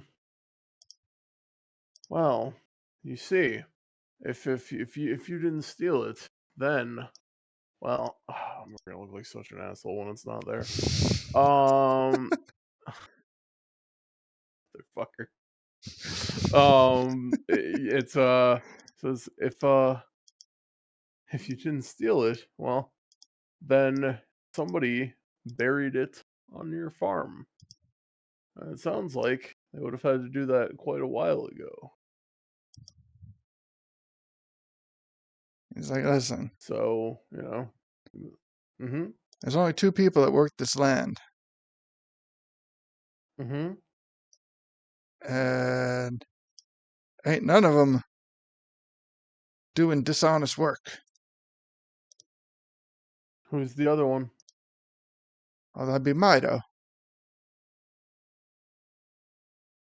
Who? Mido.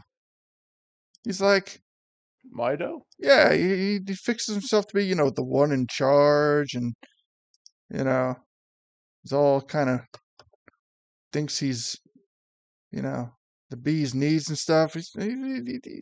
Listen, his bark is worse than his bite, but, Hmm. he ain't be Maybe he's stealing been double nothing. dealing you. I don't know. This we are ultimately on some business from Flora to help find this thing, so it's very important that we find it. Which is why we have to dig this up. Well,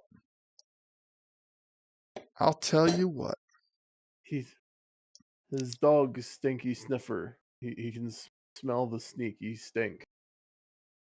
You guys can do a little bit of digging, not too much, just a little bit of digging, Mm-hmm. because I want to prove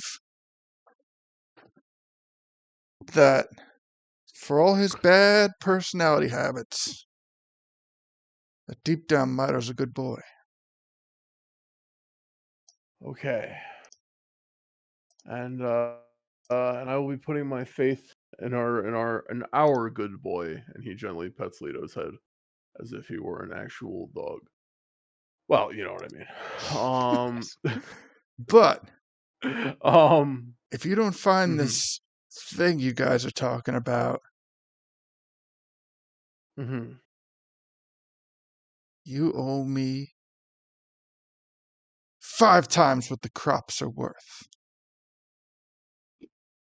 What are the crops worth? Well, if you're only going to dig in an area about yay big, like 5 rupees. Drive a hard bargain, but I'll take you up on that. Now, can I get your name, Mister? My name is Rido. Rido with an R. Yeah. Nice. All right. Take you on that deal, Rido, and I'll do you one better. If we don't find it, I will do an elaborate song and dance for the next 8 hours.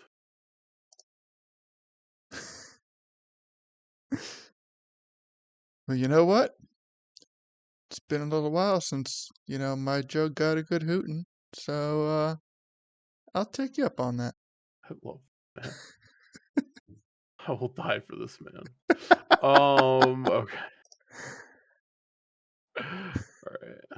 All right. So I'm digging. Perfect. You're digging it, and you get about a foot to a foot and a half deep, and you find something hard. You you're like scratching at it, and it might be a big stone, or it might be exactly what you're looking for. And then you put your nose into it, kind of give a little big old sniff, and it smells like it could be a rune. I think I found it if someone with hands wants to try and pull it out.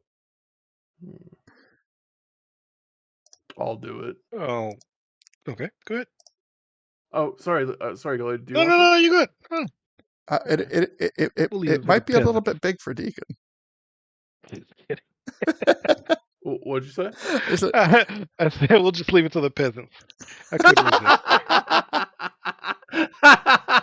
Nice. So How big is No, this? I no, love Deacon, you should be right at home. You came from the ground, so it should be easy for you. Yeah, I'll let you handle it, buddy. It's true. I do love playing in the dirt and the mud. It is kind of a big room though for like a little guy like you, isn't it? it kind of is a big rune. Maybe. I would like Yeah, to like. You go- give me an athletics check. Okay. All right. All right. Athletic. 10. 10. All right, so you get a good grip on it. You kind of like get your center of mass down real low. Get your arms around it. You start pulling on it, and it's starting to budge, but it's not really moving. It's just kind of like you can feel the soil shifting underneath it, and and you start to like give it a real good like yank, and you're just like holding it and pulling it, and all of a sudden these thorny vines kind of come off your midsection and dart into the ground, and you can feel these vines like pushing you Shag away my from ring? huh Oh, nothing. Sorry. and these vines are just like pushing you, so to the point that you start to realize like you don't have to push anymore. You just need to get a good grip on this thing. And as the earth starts to fall off it, as this thing comes off, it is the rune that you have been looking for. Cool. I hold it up and I clean it off with prestidigitation, and I prove that it's not just a Korok seed. It is not just a Korok seed, and I, it has but a single word on it, and that word is ho. did he just Is go what? out there? He just went out for the single word. We couldn't hear you. It says ho, H-O. Oh yeah, Love it. we're doing this. Oh no. We're doing it. What a throwback. Oh my god. Yes. Okay. So I love it. you have the complete set of runes, and the guy is kind of like scratching his head a little bit, and he's like, "Well, I'll be damned. That little twerp." Hey Deacon, um, I think the polite thing. Oh, I think the polite thing would be to still do a song and dance in appreciation for this armor. I agree. Maybe not 8 hours worth, but still. No, it definitely has to be 8 hours. Okay.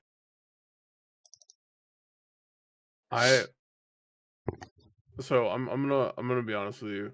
I Mhm. feel bad for digging up this guy's land. I was gonna cast plant growth for him. And regrow his damage crops.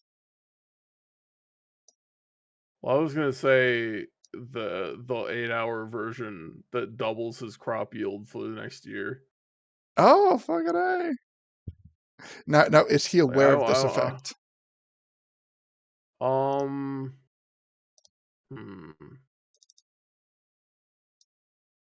I kind of want him to like not be until the end, if you know what I mean. Okay. Like, I'll tell him like afterwards. Like, I don't know. Like, that's a tough one. So I'm trying to think what would be the most dramatic reveal. It would definitely be at the end though. So Okay. I want him to think that it's merely like a hoedown. More like hoe up. Anyway, so because we dug it out of the ground. Yeah, I'm gonna disguise my spell casting as merely a shindig of some persuasion. Sounds good. And then yeah, just like cast plant growth for him. All right. Sorry, I know this kind of cuts into the time a little bit, but I really want to do this. Nope, that is perfectly fine. And we are okay. It's not like a Turbay's in a rush or anything. Don't worry about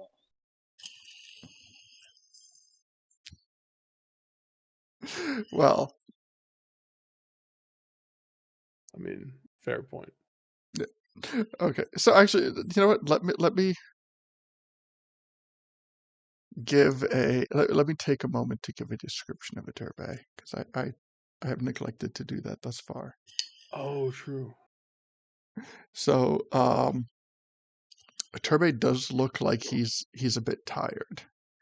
A turbay does look like his skin is starting to pale, and you also notice that he's actively trying to hide it, but he is starting to gain what appears to be very light colored ligature marks on his wrist. All right, fuck. All right, yeah. I tell him we'll do this shindig tomorrow, and we can plan for it a little bit. Now from recollection, you still have time. You still have the we are now just starting to really get into the physical bits of it, but noting that there are the ligature marks on his wrist, you would know that there is at this point the beginning of a tethering between Bongo Bongo and a Turbay. So, guys, do we give it one more day? And or well, okay, I'll put it this way. So we know that we need to run him through the Yiga Tunnel separator thing. Do we want to do that today, and I'll take us to the Water Temple, or do we want to just like try to do that at the Forest Temple and risk potentially doing that tomorrow, or like how do we want to go about this?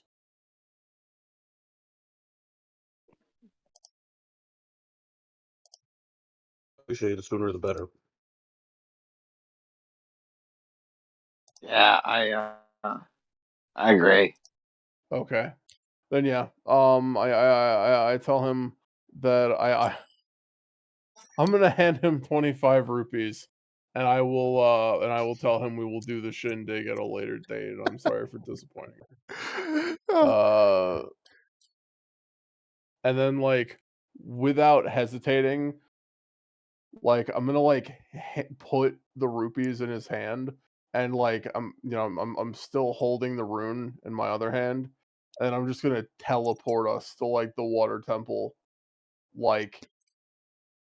In fact, no, yeah, no bullshit, no just frilly like frou-frou stuff, just nothing. immediate Yeah, fucking port. literally, it's like they get into his hand, and we're all, and like he looks back up, and we're all just like gone, like we were never there in the first place. Okay. I am going to need a con save from everybody.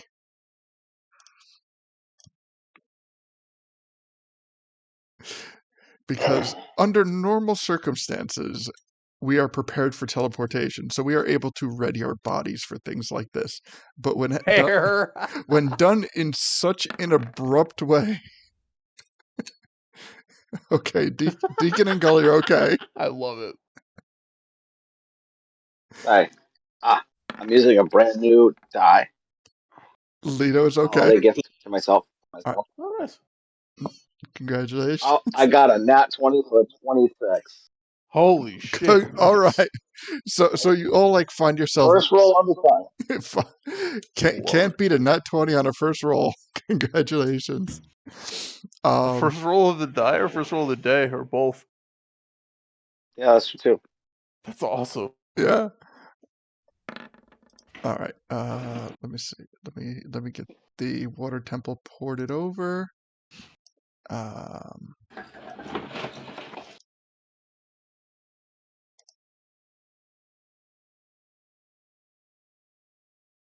Okay. All right. So now, just for for purposes of clarification, there in the forest temple there is a similar passage that would lead to where we're headed, but the question is, or the point is, we don't know in the forest temple where it is. So, and we don't know how long the forest temple is going to take. So it is absolutely fair to err on the side of caution and travel back to the water temple where we know where the entrance is and get done what finally needs to get done. So just to like refresh, in every temple there is a secret passageway that the Yiga can use to that they are aware of, that they use to travel. Essentially, it's a back door that gets from temple to temple. So, what has happened was, though there is a barrier, there's a magical barrier between the backdoor tunnel is essentially a demi-plane that connects all the temples, and the there's a magical barrier that separates the two that will prevent a a corruption from using that to leave the temple, which is why it separates. Which is how we separated the corruption from Princess Sweet. Ruto, was traveling through this exact barrier. So, and then just to further like refresh and point out that Bongo Bongo and by extension Aturbe were the original Temple Sage bosses of the Shadow Temple before they were ousted by the current occupant of the Shadow Temple. All right. So, refresh is done. We find ourselves in the water temple. I believe we mold earthed Okay. the thing closed. The barrier. Did we? Did you leave it open? I feel like we probably left it open, but Oh, I okay. don't know that for sure. Well, I mean, either way, you have the capabilities to open it, and True. I only bring that up because the last thing I remember was us trying to like dig around it, basically, That's right. but we never made it around it or something? Yes, because Like you were trying to. I stopped just short. Well, no, the actuality of it was because the what is beneath the barrier is not actually physically beneath the barrier. So theoretically, you could have dug Oh down yeah. as far as you wanted, and it would not have been there. Because it not only acts as a barrier, but Right, simultaneously also right. acts as a portal. That was funny. That was hilarious. Yeah. So, all right. So in the forest temple, here we go. Water temple, my dude. Yeah, I'm sorry, water temple. Thank you. All right. That's okay. So we All we are right. back at the water temple. Aturbe and All Bell right. in tow with the entire party. Okay. Okay. It was I like to imagine we explain this logic to a Turbe, right? Like we did that at some point. Yeah, he knows what the Okay. deal is, and although he may not completely understand the intricacies of what's going on, he understands that this is a solution that would neither kill him nor need him to take up a new body or any Mhm. it is. He understands that it is in line with what his goal is for a solution to this problem. Mhm. All right, guys, you ready for this? Always ready. Yeah. All right. Bell looks All right. nervous. God, I really wanted this to spark him into that fucking pit, but I'm not gonna do that. In fact, I'm gonna say, remember, Turbe, we're in this together. I'm small enough that I can fit in there with you. I'll come with you. It's like I feel like I'm being born again or something. It's time for your yearly bath, Turbe. I suppose. Remember, hold your nose. It's like, wait, just one more thing before we do this. Okay. And he goes up and he embraces Belle and he says, my Belle,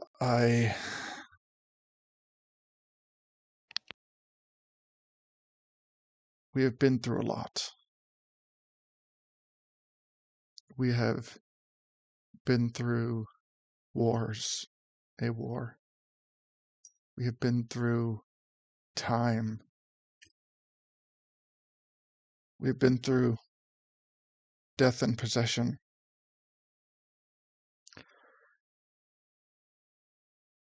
And I cannot guarantee that I know what's going to happen in the next upcoming minutes.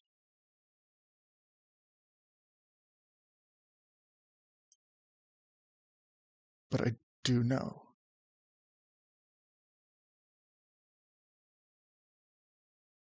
that we have found each other every time. And if something happens that separates us, we will do it again.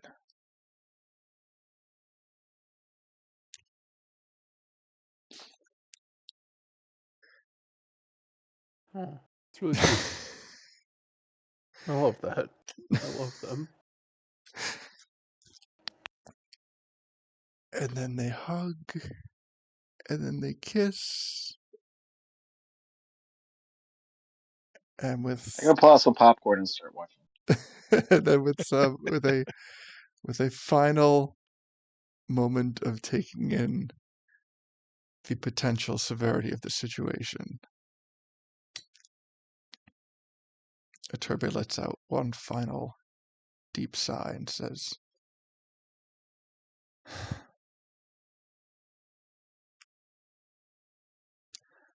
I'm ready.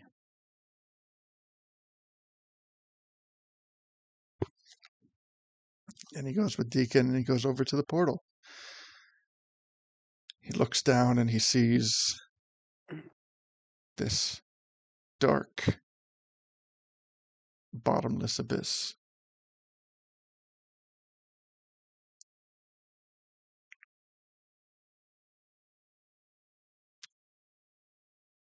And he freezes.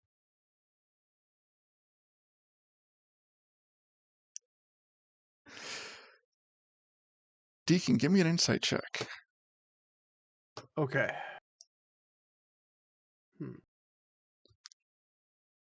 Let's see. We got high on 12.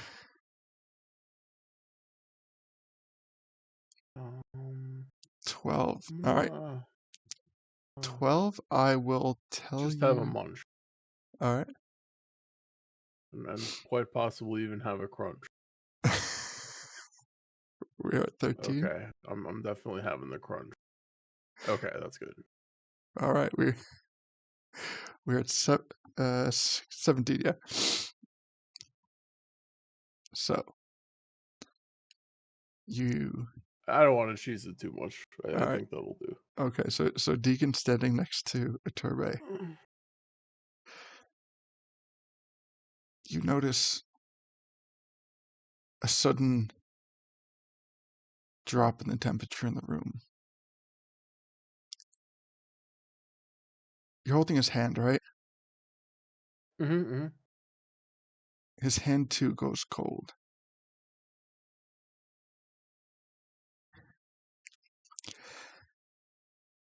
And a voice, not his own, struggles, but musters to speak. And it assures you that I will not be tossed aside that easily. Can I kick him with as a dog into the hole? Give me.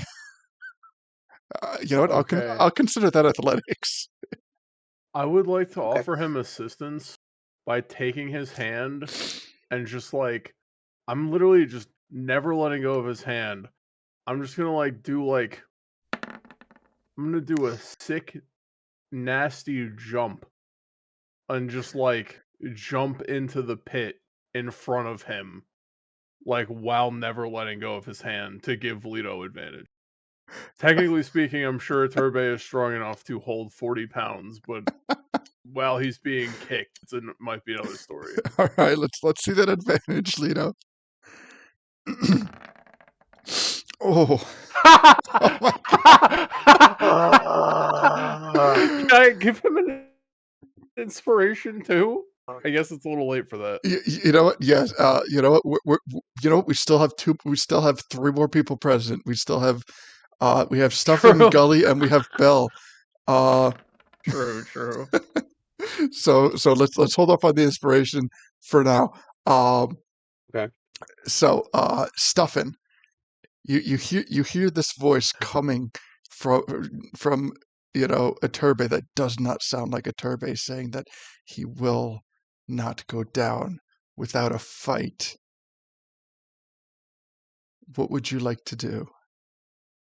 You see you see Leto kicking him. You see Deacon trying to pull him down, and he is essentially shrugging But off these actions.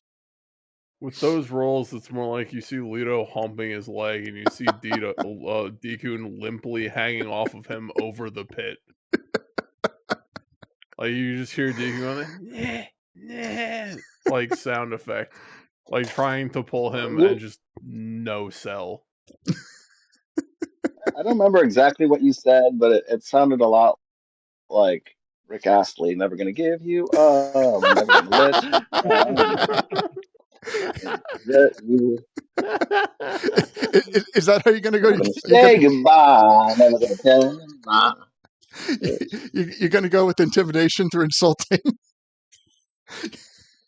Because that sounds like a bar. I Gonna vicious mockery him into the hole.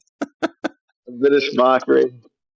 I feel like the thing that I should do is like an Arcana check or something. Okay. Give me an Arcana check. Give You've me some. I mean, I could do like a dispel magic, but I don't know. That's a 24. 24. Okay. So full on, like he is not at the Aturbe is not at the point uh where Bongo Bongo is strong enough to fully uh, repossess a Turbe, but Bongo Bongo is within a Turbe and he is aware of what is going on and he understands the consequences of the actions that you are trying to take. And he is mustering Mhm. up whatever strength he has within a Turbe to try to prevent this from happening. With a 24, I will still, I will even divulge with that I am going to remind everyone of the dream that happened where Bongo Bongo is specifically being torn in two different directions. He is trying to actively be recruited by Ganon in that alternate area where Ganon and his generals are residing. Ganon does not want to, um, no longer wants him in a general or commander type fashion, but wants him more as a dog, wants to control him because he no longer has any other use to Ganon. So Ganon is trying to actively prevent this possession while Iturbe is trying to fight it off and Bongo Bongo is trying to succeed. So there is a lot going on in this moment in time. But Bongo Bongo's spiritual energy is separated amongst multiple planes at this moment, which is partially why he is in his weakened state. So that's what an Arcana check of 24 gets you. Uh, yeah, I'm not sure what to do here. And I'll explain what I know about it. Getting him Like, to go through the barrier doorway will absolutely permanently sever him from a Turbe. oh, okay, okay, good. But And so, sorry. yeah. Oh, sorry, I didn't mean No, to no, cut go. you. But that'll send him to Ganon? Spicy.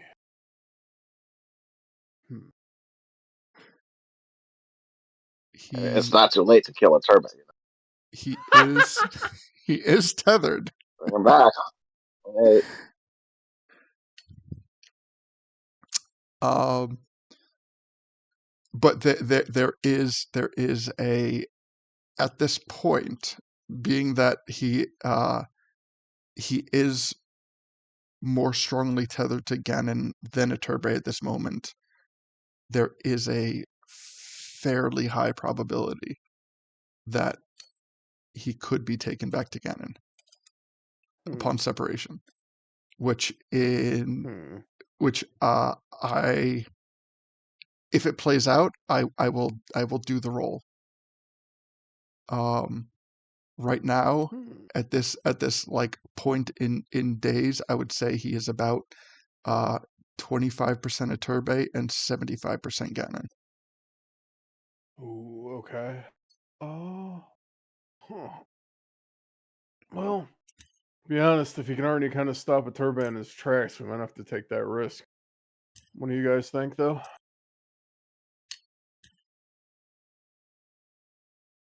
But Sorry, what was that? do it.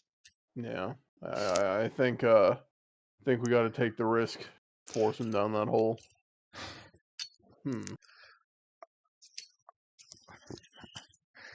I mean, without too much foreshadowing, we are not counting a Turbe. We are currently a party of 5, with 2 out of the 5 having what are essentially failed actions. I will be very clear in saying that you do not want the first 4 checks to fail.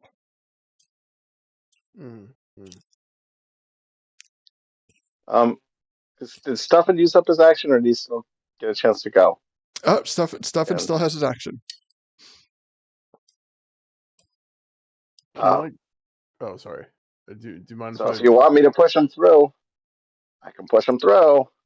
I want that very dearly. In fact, I would prefer like I don't know, if you can like Big B's hand him through or something like that. That's what I'm gonna do. Big Pretty B's hand. All right. So, do I have that so we can? I'm going to create a large. Yes. It's gonna be like Hell leather yeah. gloves, sparkles in it, like rhinestones, and it's just gonna try to push All right. So, him through. before we go into the action, I'm going to read the spell because I do not believe, even if we have done this before, it is one of the more rare spells. Does So he only need to go 5 feet? I would say he's like right at the precipice of it right now. It So says, make a check with the hand's strength contested by yeah. athletics check of the target. So okay, hold on a second. Let me just kind of like read the spell for. Okay, so it says you create a large hand of shimmering magical energy in an unoccupied space that you can see within range. The hand lasts for the duration, and it moves at your command, mimicking the movements of your own hand. It's up to a minute, and it's 120 feet, so all of that is perfectly fine. The hand is an object that has an AC of 20 and hit points equal to your maximum hit points. If it drops to 0, the spell ends. The hand does not occupy its space. When you cast the spell as a bonus action on your turn, you can move the hand up to 60 feet and cause it to do one of the following actions, which is, absolutely within the realm of what Stuffing can do. So, clenched fist. The hand strikes the target within 5 feet of it, making a melee spell attack on a hit. The target takes 5d8 force damage. Forceful hand. The hand attempts to push a huge or smaller creature within 5 feet of it. The target must succeed a strength saving throw, or the hand pushes the target up to 5 feet plus the number of feet equal to 5 times your spellcasting ability and modifier. The hand moves the target remaining within 5 feet of it, which is, I believe, what Stefan is planning to do. And then grasping hands lets you grapple. Interposing hands grants you half. Oh, I like that. I didn't know about that. Interposing hands grants you half coverage against attacks and other effects that originate from its space or pass through it. In addition, the space counts as difficult terrain for your enemies. That's really cool. Okay. So, sorry. yes. I just want to chime in with I also have the 2014 version on hand. So I don't know which one you want to use. Which specifies that the thing has a strength rating of 26, so it has like a +8. And the alternative is to make a check with the hand's strength contested by the strength athletics check of the target. If the target is medium or smaller, you have advantage on the check. And then if you succeed, it pushes the target a number of up to 5 feet plus a number of feet equal 5 times your spellcasting ability modifier. Okay. Well, So just throwing that out there as that's an alternative reading of the same spell. Okay, I absolutely 100% appreciate that. But in all honesty, because for nothing other than fuck Wizards of the Coast, we're gonna keep with the original ruling. Okay. Yeah. Well, what I'm saying is, what I have is the original ruling. That's the updated one. Oh wait, that you got. those sons of fucking bitches, really? Yes, Those- I'm looking at the 2014 version of the Player's Handbook right now. Yeah, that's what I was looking at too. It's Those little weaselly bastards. Oh, okay. You know what? I have both of them. I apologize. Okay. It tells you in there if you click on a spell what the source is. Yeah. Okay. This is the actual. Okay. So, the spell if a strength of. Okay. All right. So, okay, rereading that. Okay. So we're. I'm sorry, Stefan. We're going with forceful hand because so just. Yeah, forceful hand, which would give me roll with advantage, I think. Yeah. With a +8 to the roll Yep. versus A saving throw. Oh, it's versus No. their strength athletics check. I thought you meant yeah. So, comparison between the spells. I'm sorry. I don't know why I thought that. But yeah. It's yeah, so you do strength athletics, and I would do, 2d20, take the higher +8. Okay. So target takes. I also want to point out, Uh-huh. well, at least in the original ruling, it's when you cast the spell and as a bonus action on your subsequent turns. So technically, it doesn't use my bonus action the first turn. And oh, cool. Okay. that I do have something else I could do with the bonus action if I need to. Okay. All right. So, make a strength check, and you have advantage. Oh no! So all you need to do is you make the strength check, right? Well, it's contested. Yeah. Oh, It's So I make a his. strength check, okay. So and fuck me. Okay. let me. I rolled a nat 1 and a nat 3. So you have to be 3 plus 8 is 11. So you just have to beat an 11 with an athletics check. All right. I'm gonna see if I can make this a little bit. Can I give you an inspiration? Before I'm Oh, I'm gonna see if I can do. Where's Let me see something. the characters for the one shot? Characters.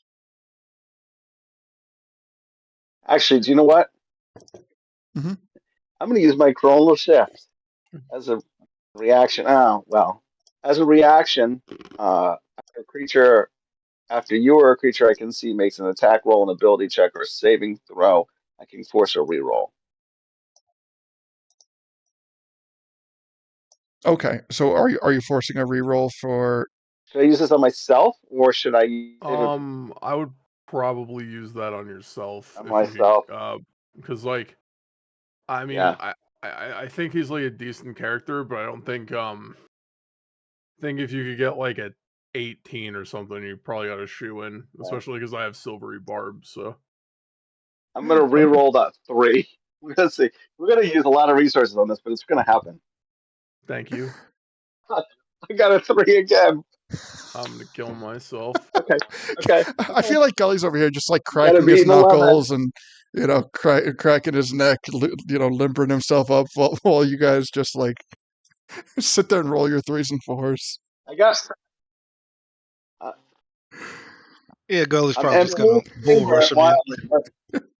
I got one other thing I can try too. Okay.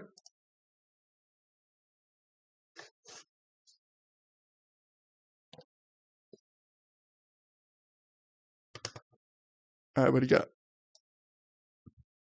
So, but let's see if he beats the 11. Oh, okay. Okay. So we are in a place now, and I'm going to help you out a bit. So, Bongo Bongo has a +7 to strength. But he is inhabiting Iturbe's body, which is significantly weaker. So what I'm going to do is, rather than roll on Bongo Bongo's stats, I'm going to roll on the combination of their stats. And that is a... A Bongo lot of Bongo has dead a... fish in here. Maybe that is what is distracting me. Stuff is like, can't think of. So Dead Bongo fish are Bongo distracting. has a +7, Iturbe has a -1, and combined that would put it at a +3. So the strength check will be done at a +3.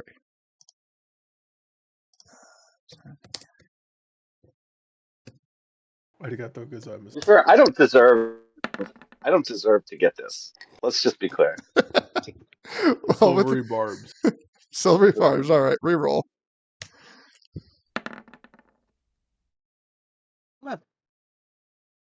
And what was the meter beat? Well, I don't know. It was 11. It was contested. I don't know what that means. It's a tie. I actually don't know what that means.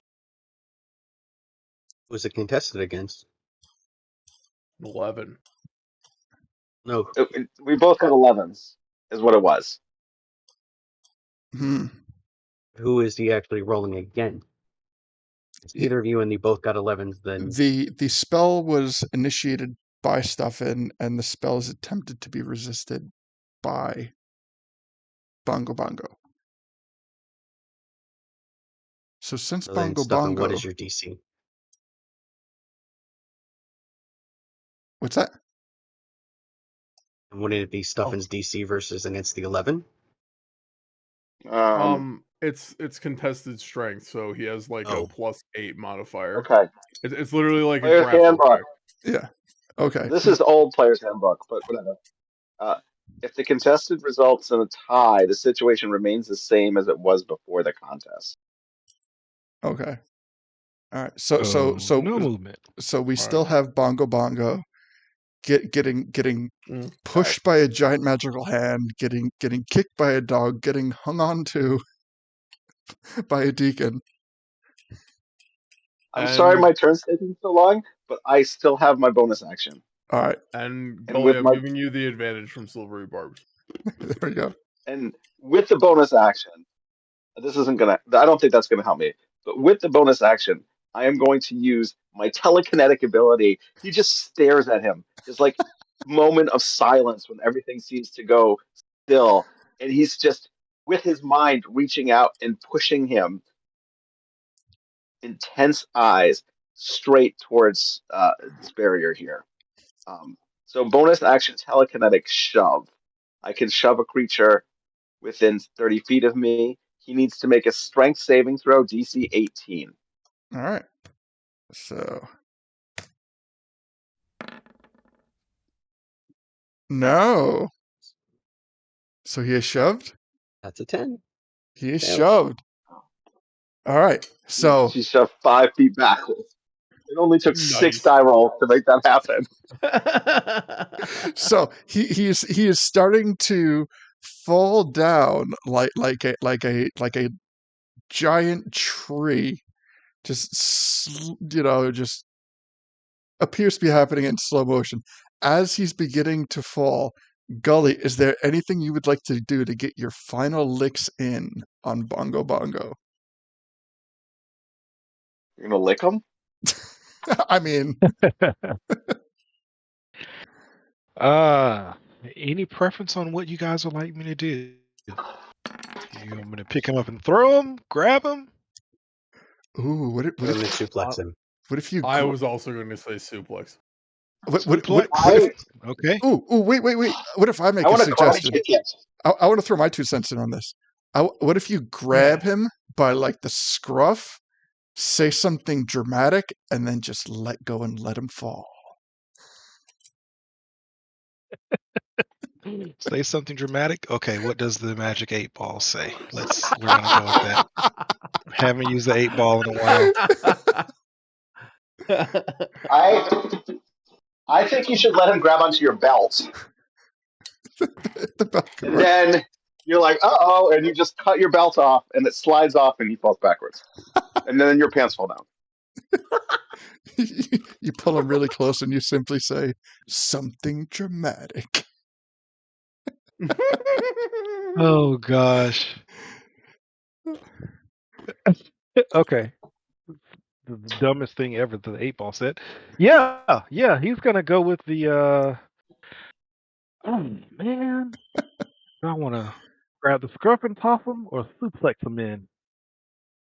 Oh, we're trying to go for a dramatic suplex in. All right. Hell yeah. So, Alright. What do you want me to roll for this? you know what? Let's continue along the lines of the let's go along the lines of the athletics check. Athletics? Okay. Athletics for suplex. And this will be at advantage using the silver barbs, right? Yes. Yep. Alright. 24. All Come right. on, be good. Really? Only a 24? Only a 24. So for those viewing, that means that Gully rolled a 12, which is not a bad roll, and an extra 12 points on top of that is really good. Would you like to narrate it, or would you like me to narrate it? Have at it, sir. Enjoy. All right. So we find the scene again with Deacon kind of like almost like forcing himself down, trying to take Bongo Bongo and Iturbe off his feet. And we have Leto just fervently kicking him to try to like knock him kind of off kilter. And then we have Bigby's hand just unsuccessfully forcing him. And then as Gully starts to approach, we see Iturbe's head just take like a very sudden jerk, and he goes limp, and he starts to fall forward. And right before he completely loses balance, Gully grabs him by the scruff, turns him around, spins him, tucks his head under the armpit, lifts him sky high into the air. At this point, Deacon, are you still holding on to him? Or I honestly, yes. Okay. I told the Turbe we're in this together. All right. And as Gully holds him up, Deacon, you skitter to the top of Iturbe's boots. And between the hand and the assistance from Deacon and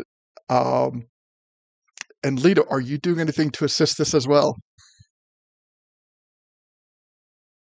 At this point, I'm still a dog. No, I'm just watching. Okay.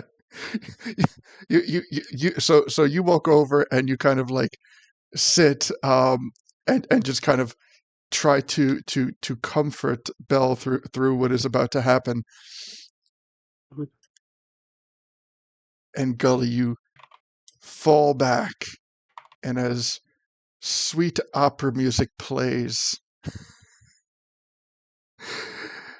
eventually Iturbe hits the barrier. Deacon, you fall through the barrier. Deacon, give me a dexterity check. Okay. As you attempt to hold on, because you are going to go through this barrier very quickly and easily, but he is not. Fair. Okay, so let's and Gully will also follow up by saying, "Outlook not good."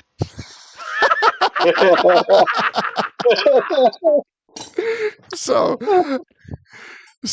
with So Deacon's able to hold on to Iturbe, but Iturbe hits the barrier with a resounding thud and then as his body starts to sink through as if it were quicksand, you can hear a horrific shrieking as Bongo Bongo is, as part of Bongo Bongo, is forcefully pulled from Iturbe as he makes his way through the barrier.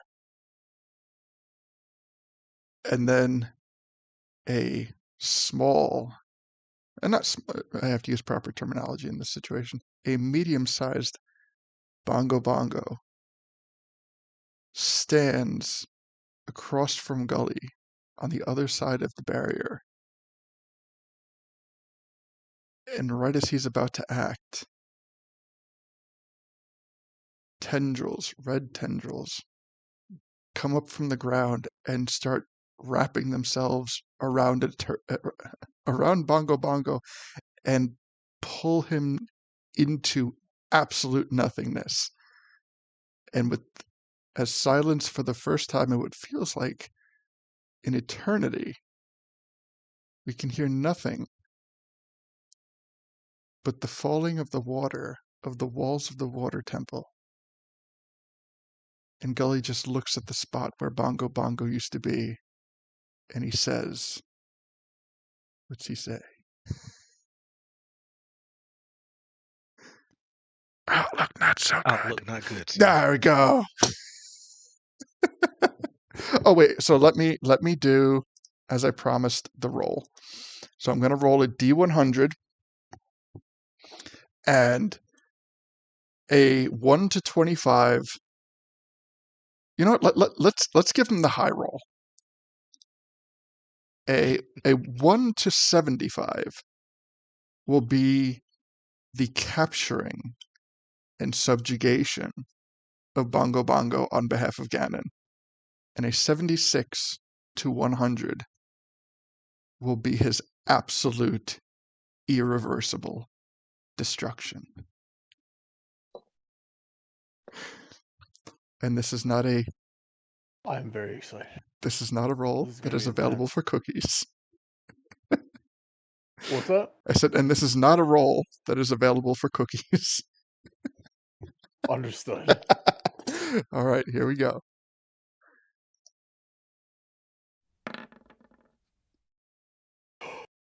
'83, baby. God damn. Bongo Bongo Bongo Bongo is irreversibly destroyed. Imagine getting suplexed out of existence. Yeah, Fucking baby. annihilated. Oh my God. Fucking annihilated, bro. What a way to go. Holy hell. Oh, God. 25% chance of awesome. victory, and we Holy made shit, it. bro. We them boys. So, Nice, bro. It is a Christmas miracle. So down in the Yiga tunnels, We won D&D. Congratulations. Yeah, basically. So I do not believe that sound does not transfer through the barrier. So Deacon, you are unaware of what has happened, but you are able to on the way down, and I will say, like, this knocks a Turbe unconscious. Like this is, he's just Valid. out cold. So as he begins to fall, and I'm going to keep your dexterity, your nat 20 dex check, so you're able to maintain contact in gripping him and pedal glide down to the Yiga tunnels. Hell yeah. Thank you. Oh, goddamn. All right, so the party is technically separated, but what would you guys like? What would you guys like to do next?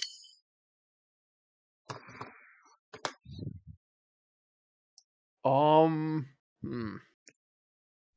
I didn't think about this. I didn't think we'd get this far. Gather back together.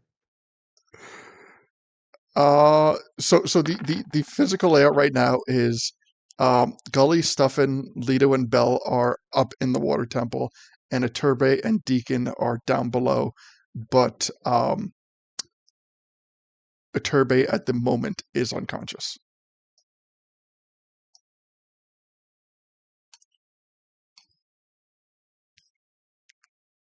I'm technically on a different plane, right? Yes. What? Would you be on a different plane? Is it considered a different plane? I don't know. Yes. 100% yes. Okay. Okay, fine. Fair. So It is an easily accessible plane from where everybody is. But all right. So I'm going to I'm gonna cast like sending on like honestly all of you like in quick succession. Just be like, hey guys, did it work? Did it work? Is he okay? He's asleep. Did it work? It's just all basically hear this chatter at once. all right. You want to give me those rolls? 3d20s? Yeah. Yep. Aw. Okay, so Sorry, stuff and yours didn't go through. all right. So yes, Stuffin does not go through. Leto and Deacon, how do you reply? Leto and Gully, how do you reply? I don't know what's going on. I'm still up here. I don't. But you received a message from sending. Yes. I'm responding with. Oh, I okay. think everything went okay. I don't notice anything yet. The bell seems okay, I think. That good. Belle appears to have some understandable concern, but she is attempting to try to remain optimistic until she has a reason not to be. But she is visibly shaken. I guess I'll Should I come shoot. through and pile drive him just to be on the safe side? Or are we good? I chime in back to Gully. You did great. He's unconscious. I think that's a good thing. Probably. However, I am not strong enough to lift him out of here. I did not realize that. Oh, if you say It did that not come through. I telepathically. got another Oh, one. it didn't. Okay. Oh, no. Okay. No, I'm sorry. I got a 1. So literally, so I'm just sitting there like, do I know that it didn't go through? You, unless you are told, would be you, I would say, were aware of the separation of Bongo Bongo from Aturbe, but you are unaware of what happened to Bongo Bongo afterwards. No, I mean, am I aware that that my message doesn't go through because of Oh, the because different plane sending thing? I don't think so. It doesn't say that you get it or you don't. So, and then I don't have it in my thing. Yeah, I think you don't. Just like you're just fucked.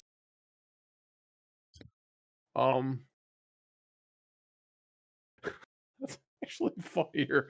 Yeah. I guess like 2 or 3 minutes pass by, and then he just tries it again. You're like, And now I hello. have to do like 4. It's like the same thing, but like mush mush, Golly, he's asleep. I think you unconsciousnessed him very well. Perfect. I'll come Good help you job. carry him. I'll Thank come get him. you. He doesn't look like he's injured, does he? No, he seems okay. I think. Give me a medical check. Oh yeah, good call. Okay. Got those. 13. 13, yeah. I mean, aside from the unconscious bit, you really see, like, his breathing feels okay. If you put your hand to his chest, you can feel a regular heartbeat. Like, there is nothing really that seems out of place. You know, all of his arms and legs are bending in directions that they should. Nice. Good to Uh, hear it. Good to hear it. You know what? Dustin's gonna go up. He's gonna be like, I haven't done this in a very long time. Since I was like used to sit and run my fountain, and then people would come to me. And before I became an adventurer myself, Mhm. I have a fairy trait that I can heal people with. I'm gonna just give him some healing here. Cool. If I can find it, and I doubt that it'll do it good, but So the lot of you travel down. Yep. Okay. Heading down. Okay. So Stefan, I do not believe you've been to this particular area. So I'm going to kind of like take a moment to explain what you're taking in. In fact, let me. he's gonna heal a turtle for 8 hit points. By the way, Okay. So that will be enough to kind of like bring him to consciousness. Let me get this loaded up. And the moment that he kind of like starts to well, the moment he really starts to move, um, Belle like runs up to him and cradles him in her arms. Oh yeah, gotta love that lighting. And you know when he opens his eyes, he kind of she is the first thing that he sees. And he looks at her and he says, I'm not aware if we were successful or not, but we're still. And before he can mutter out the words together, she starts just bawling and just, you know, between sobs saying how happy she is that he's okay and that it's over. It's finally over.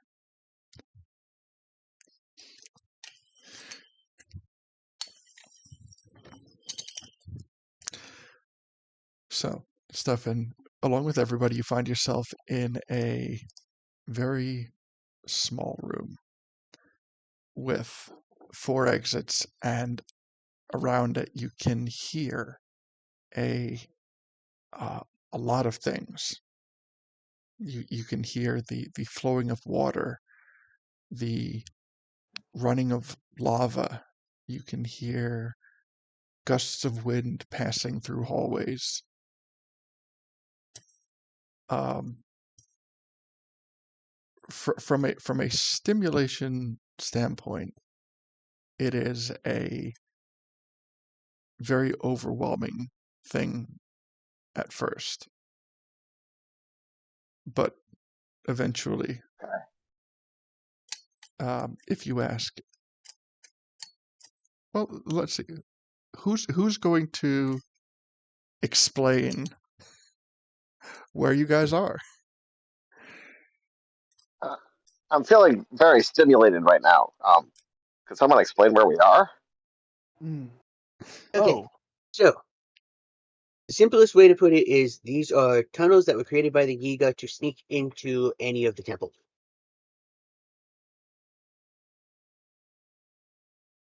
And they seem to have some kind of like dispel effect if you go through them. Well, through the ladder holes. At least this one. Okay,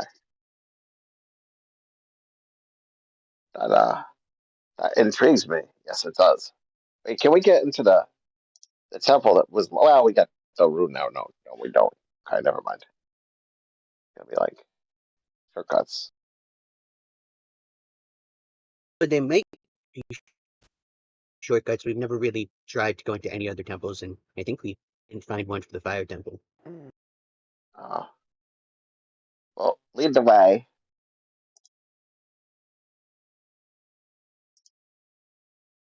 As we're supposed to be doing it with natural runes to open the temples. This way, then we're not really opening them. Hmm. What can we open from the inside? Yeah, I don't know. I've never tried. weren't the doors we found like exit doors or something? Hmm. Yeah, we couldn't actually go through them. They were basically one way from the other side. Hmm. We don't have a way to make it two-way. And we couldn't figure out what the mechanism was to make it happen. Everyone give Now me there's more of us. Maybe we can figure it out now. everyone give me an Arcana check.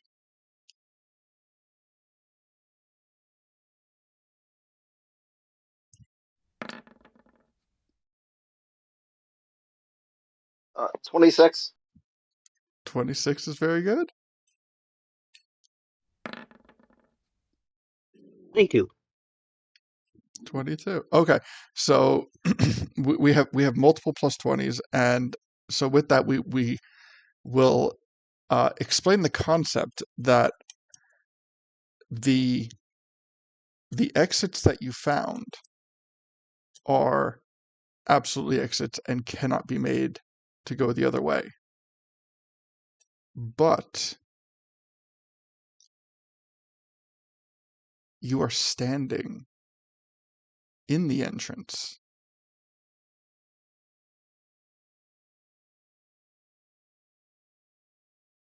So the method that the Yiga use with the exit doors are meant to be means of escape.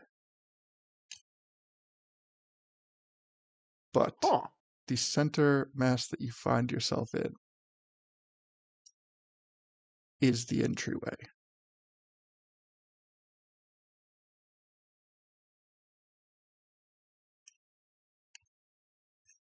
What you have essentially done in the water temple is you have force broken the lock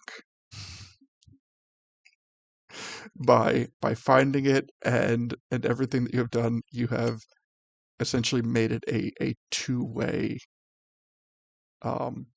entrance and exit. And Cool. if you find other Yiga tunnels and break the lock in a similar fashion, then when you descend that portal, you will theoretically find yourself in the exact same position that you are in now. But you will be leaving in that way through the temple which you've entered. Hmm.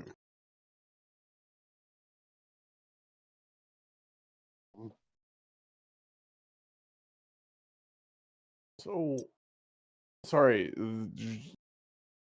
I don't know if I rolled high enough to ask a question on this. Actually, I should probably keep my mouth shut. Well,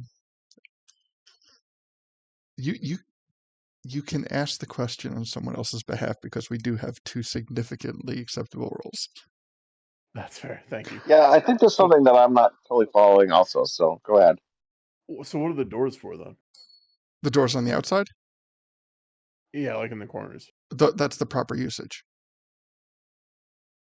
Oh, okay. Yeah. So what you have essentially done, well, like when you found the doorway, Mm-hmm. what you did in the doorway caused an entrance. So from like to like explain a little bit, where you are now is the Mm-hmm. entranceway. So when you go up, you will find yourself in the water temple. Gotcha. You have kind of force broken it to be a two-way door. Oh, okay.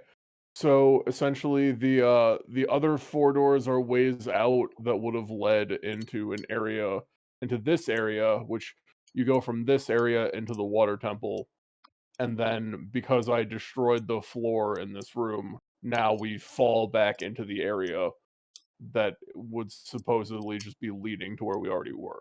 Yeah. Well, okay. So there are like other Yiga aspects to how the doors function. But Yeah, okay, yeah. so you know that like what's that Tim Robinson skit where he pulls the push door and he breaks it?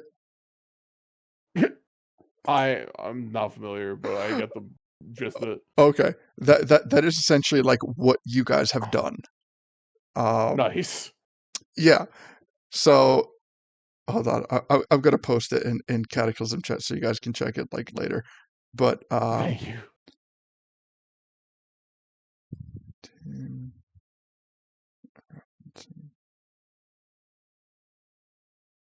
push door.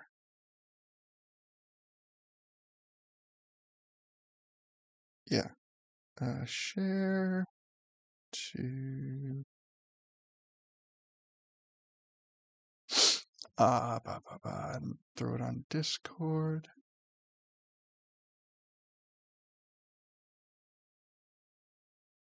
Okay. So yeah, where you're at is the area that the Yiga would enter through. They entered through the center mass of the maze. Gotcha. Um, Mhm. but upon properly exiting, Mhm. um, which is still kind of like a capability, but for your Mhm. party is more of an inconvenience than not. Now that the door has been altered, Yeah, um, makes sense. it would take the Yiga to the specific part of the area that they would go to in the maze. That's hilarious. I love that. Yeah. So yeah, welcome to what do I have this called in my thing? I have it called Welcome to the Yiga Tunnel. So, Nice. oh man. Excellent. But yes, anything else I can elaborate on stuffing? Um, I think that's it for now. I don't know. Okay. Like so many things that there are additional mechanics that deal with this particular area, and if and when we come to it, those mechanics will obviously, be revealed. But if there's no need for it or it just doesn't come up, then, it is kind of like a moot mechanic. But either way, we have now found ourselves in the center of the U tunnel. Iturbe has regained consciousness. Bongo Bongo is forever destroyed. He is disintegrated, and we will. Get dong. Yes, we will never ever see him again. Um, and yeah, and we now know that this broken door mechanic has a very beneficial function where it has now prior to so the reason that this mechanic is known at this point to just to like refresh because for Stefan is we found this when we were after the battle with Princess Rudo and we were trying to separate Princess Rudo from the corruption that was possessing her. That corruption was not tethered like Bongo Bongo is. That was something that was fully present and was fully possessing Princess Rudo and had its own physical presence when it got separated, which is a big difference between Bongo Bongo and the Princess Rudo situation. So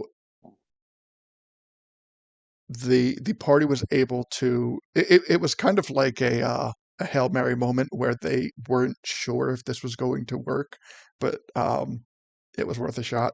So when they took her through the door, the corruption stayed in the water temple and Princess Rudo regained her control of self and ended up in the Yugi tunnel, much like we see now with the Turbay.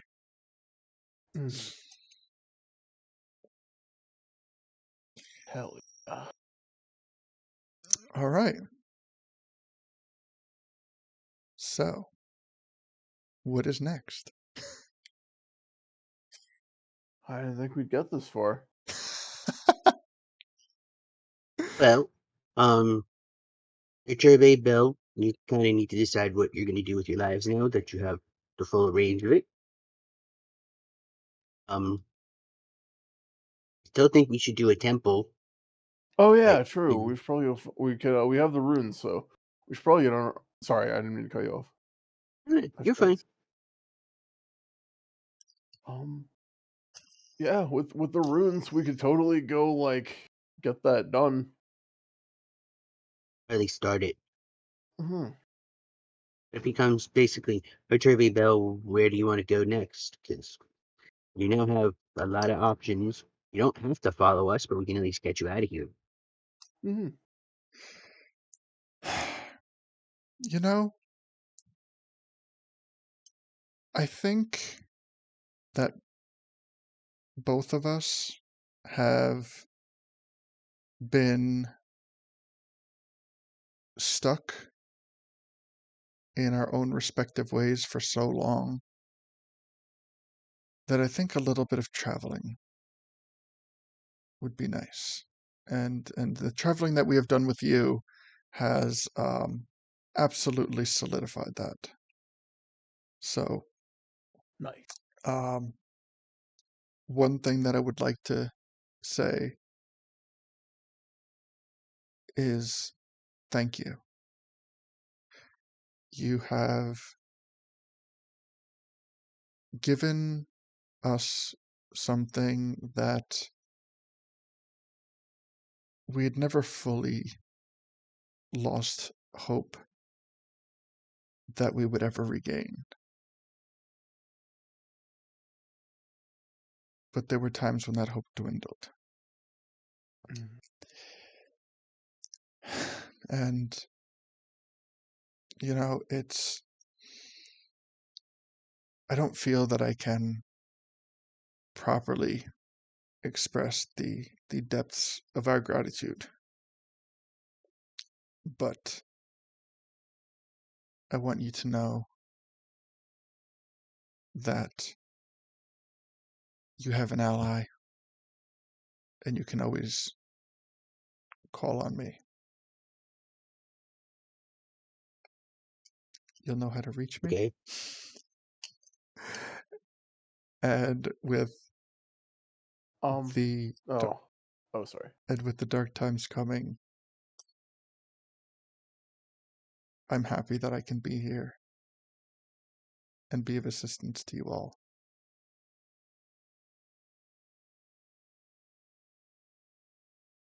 How tall is he? He's fairly tall, right?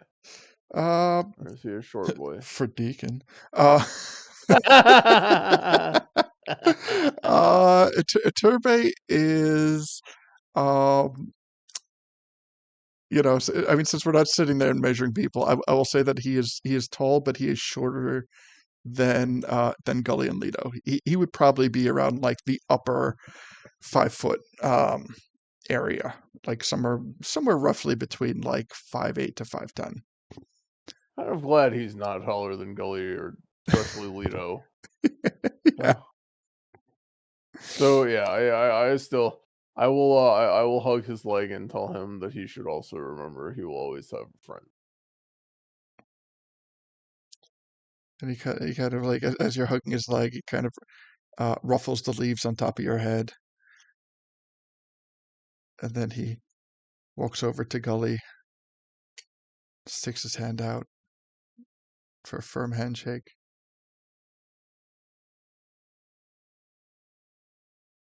And he gives him one back, or provides a nice little firm handshake. And he looks at Gully and says, "You know, I feel like our pasts have a lot in common. And, you know,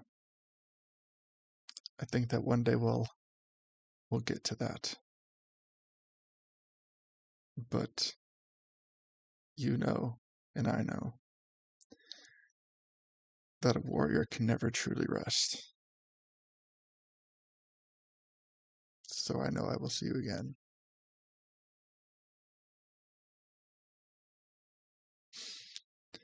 And he releases the handshake and moves on to stuffing.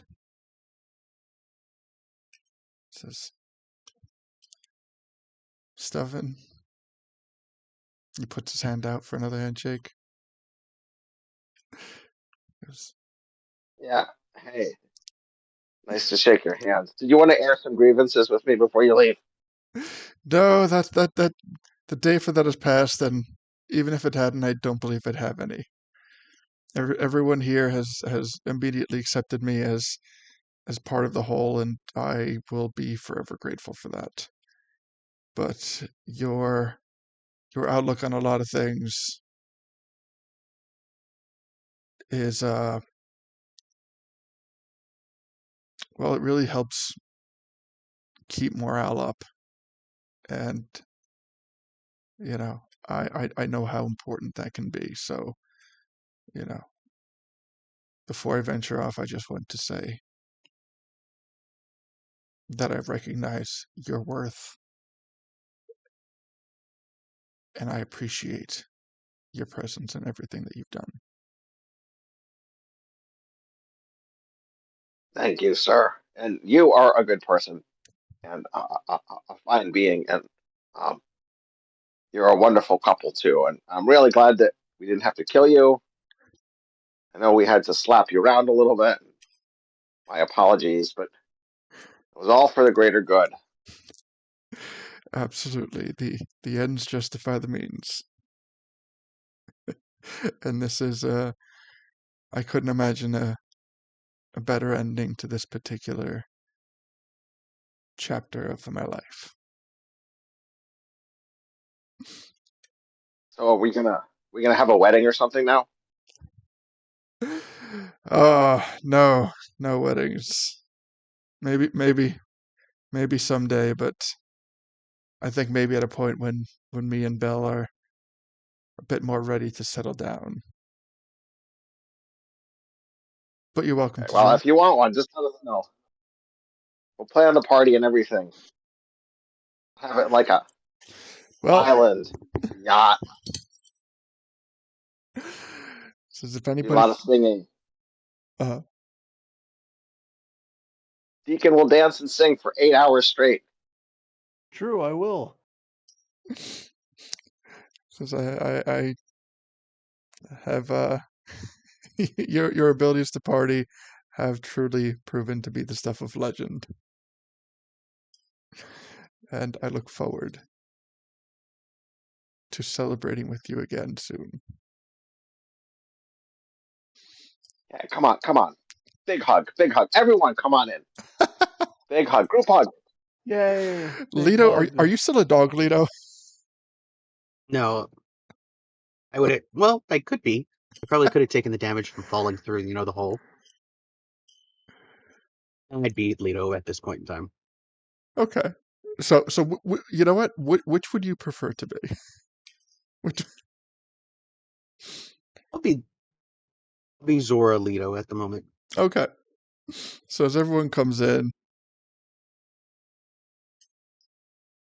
he and everyone starts to embrace. He gets a good kind of he gets up almost on his fucking tippy toes, and he wraps an arm uh around Leto's neck and pulls him in close, and over the through just the chatter of the moment, um it is difficult to hear, Okay. but he says, he pulls you in and says,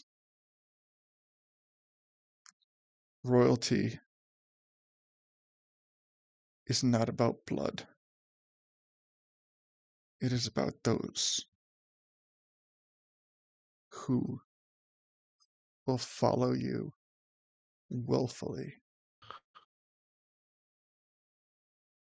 Whatever happens on your path,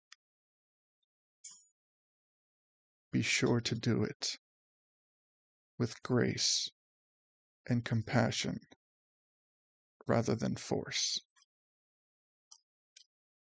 But whatever you do, I stand by you.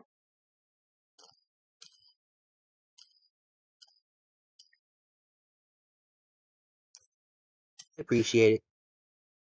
Then he releases and but But um, I do have two things for you and Belle since you're going out in the world. And Hito's just gonna go from his bag of holding. I have a short sword since you don't have a weapon, and I have a dagger for her for a weapon. Otherwise, you're going out without weapons, and I don't know if you could be scarier with or without. But now you're set up so that way at least you can defend yourself. oh, Yeah, Deacon chimes in. Dangerous to go alone. Take this. he says thank you, thank you everyone for everything, and he goes up to Deacon and he goes, and I will miss you the most, Scarecrow, because that is the douchiest line in cinematic history. Mhm. uh, God. but no, he kind of like lifts Deacon up and like cradles him in his arm as if he were, holding a small child. And he goes, listen, because I know that the journey for you and everyone else weighs heavy. And I saw the looks in your eyes when you knew that you were going to the Forest Temple. I don't know what you're going to find in there, but it's most likely not going to be what you expect.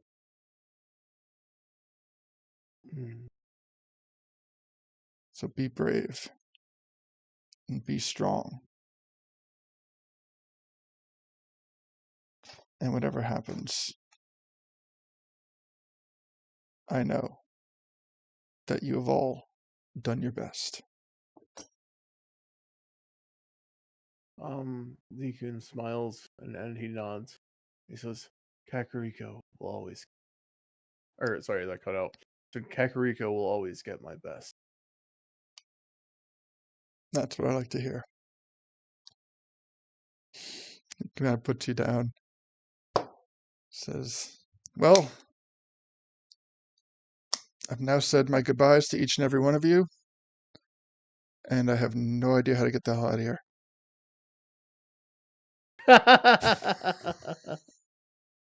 Yeah, it's well, there's two ways. We go back up the ladder and then just find your way out, or we teleport someone. So we're going to the Forest Temple anyway. We can teleport literally back to Yeah, you're welcome Kakariko. to. Yeah, you're welcome to come with us to Kakariko if you want. That sounds like as good of a first stop as any. Nice. All right. Um. Yeah, I'll teleport. I will reach in and have us all put our hands together. Friendship circle type of thing. Yeah, I'll teleport us all to Kakariko Village All right, sounds great. Let's around the well. Use it well. Wait, see. What was that? nope. Oh, I thought I said wait. It's like what? All right, porting over to Kakariko Village.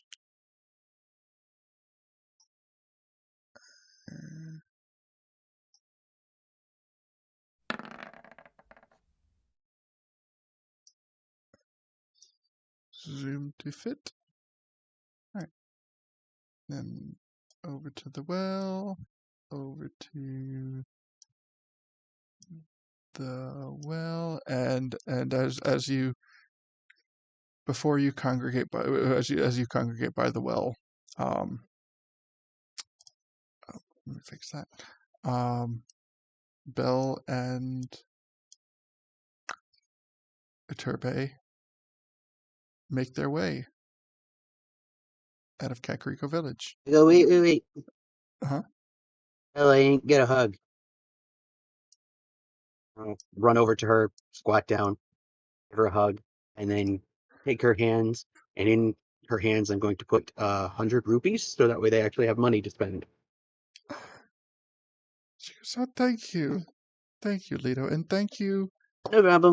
for comforting me while everything was going on. I know I can be quiet at times, but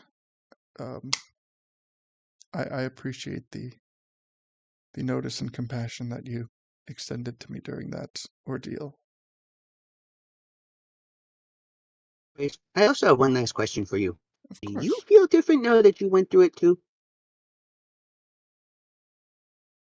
I don't think so. I mean, Because your turbate's flattery, and I wasn't sure if, you going through did anything.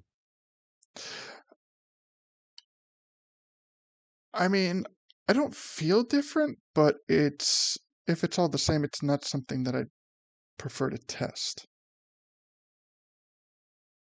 Oh, no, totally, that makes sense. It's always good to know, we're going to live a long time, and then he's going to live longer because you were alive. Well, we have both lived a long time, and in the long time that we have lived, one of the things that we have definitely come to understand is that it's not how much time you have, but what you do with it.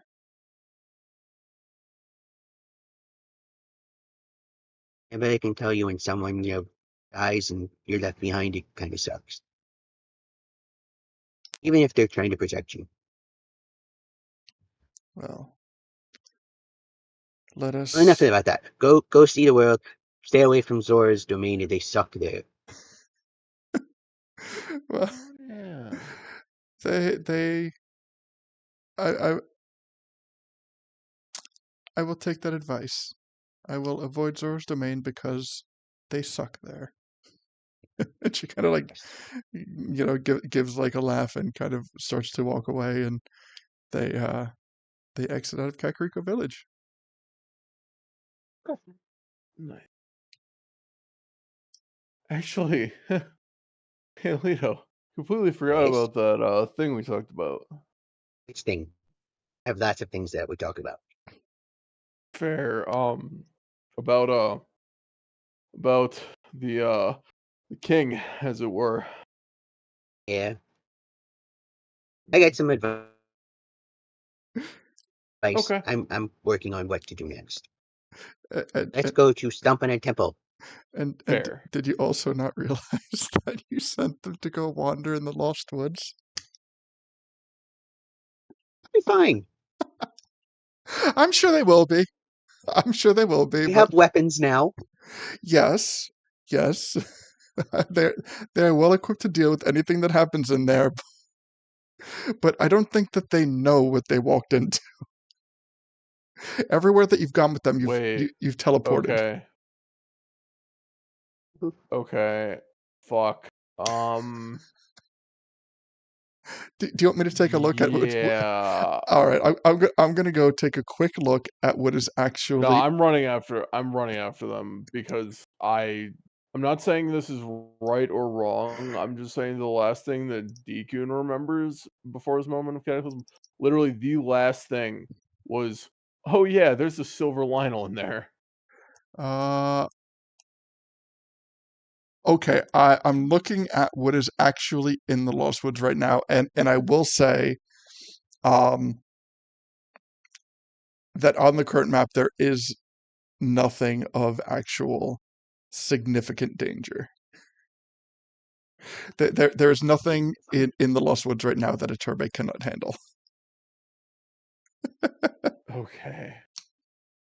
Okay, no silver Lionel, gotcha. There's no silver Lionel currently in the Lost Woods. I mean, if you want to run in, like, we could do that. Fair. But I think that would be finding them and then getting them out could possibly be a significant amount of time. Hence the Definitely. name Yeah, we'll Lost let them Woods. cook. Fair. Yeah, well, They'll find their way. yeah. They'll be okay. It's the first adventure. They get to spend a couple romantic nights camping. It'll be fine. Exactly. All They right. get to camp until it's no longer romantic to camp anymore. After a while, it just turns out like being poor. It goes from romantic to poor really quickly. You can only dig so many holes to take a dump into before it loses its luster. Exactly. All right. So Kakariko Village, Kakariko Well, you have zoomed right in on it. What would you like to do? The well is full. Wait. Want me to go check? See if there's something down there, or actually, why would the forest temple be down the well? Oh, I don't know. This is just where my teleport takes us. Oh, okay. Oh, There's really no significance to that. I just Oh, like because saying you had the stone.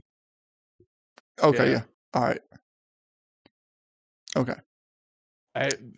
This is like, technically speaking, if I have to teleport somewhere, I have to have an associated object that was taken from that location. Yeah, so I just, yeah. My item is just a stone from Kakariko Well, so That's right. that's Okay, so you are well adjacent. What would you like to do? huh. how do we find something that we are looking for? We ask people and see if they know,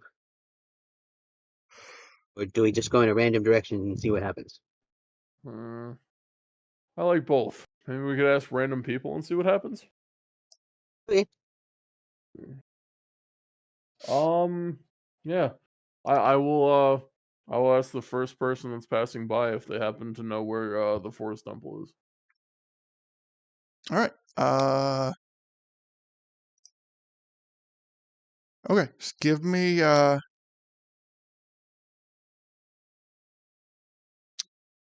charisma check. Okay. Persuasion or otherwise? Or just Are, straight charisma? I mean, unless you're trying to actively persuade them in a certain way. Otherwise, just straight charisma. Yeah, fair point. Okay. 17.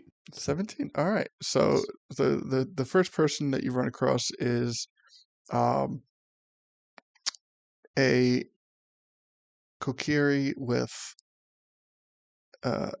Kokiri female with 4 small children in tow, and all of those children are like pulling on her dress and telling her things that they want and telling her that they're hungry and just like not giving this woman a moment to breathe. And you go up and you're like, excuse me, miss, can you tell me about the location of the forest temple? And she looks at you and she's like, I don't even know where my sanity is right now. I'm really sorry. If I knew where there was a temple, then I would tell you. But these kids are driving me up the wall, and and they're like, "I'll get you something. Just wait." But I'm sorry. I need to listen. You can go check out the chapel. Hey. Maybe there's someone in there. Okay, so as I'm doing that, hang on. I gotta Okay. I give each of the kids a cookie. And she's like, "Oh, great, sugar. Here we go." Paid good money for these cookies, you ungrateful bitch. Oh, the kids love them. I'll tell you that. That's what counts. Yes. So your first bit of advice is to go check out the chapel. Fair. Oh, And honestly, just because I thought it would be funny, those are the magic cookies. Like I sent you coins for those. Oh, no. Uh, Um, w- so yes, it's which kind of cookies were they? literally caffeine infused.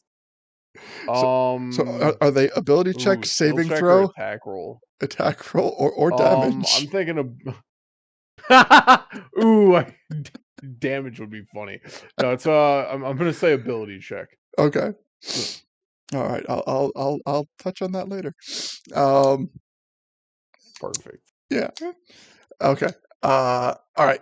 So, would you like to take the advice or continue on with the asking just kind of passersby? I'll take the advice. That sounds like good advice. Okay. So you start to approach the chapel, and standing outside the chapel is a blonde kokiri, um, traditionally dressed, has the hat's a little bit kind of like pulled over his eyes. His blonde hair is a little kind of unkempt. Um, Mhm. and he kind of like he spots you coming, like he knows you're coming, and he's like, "What you guys up to?"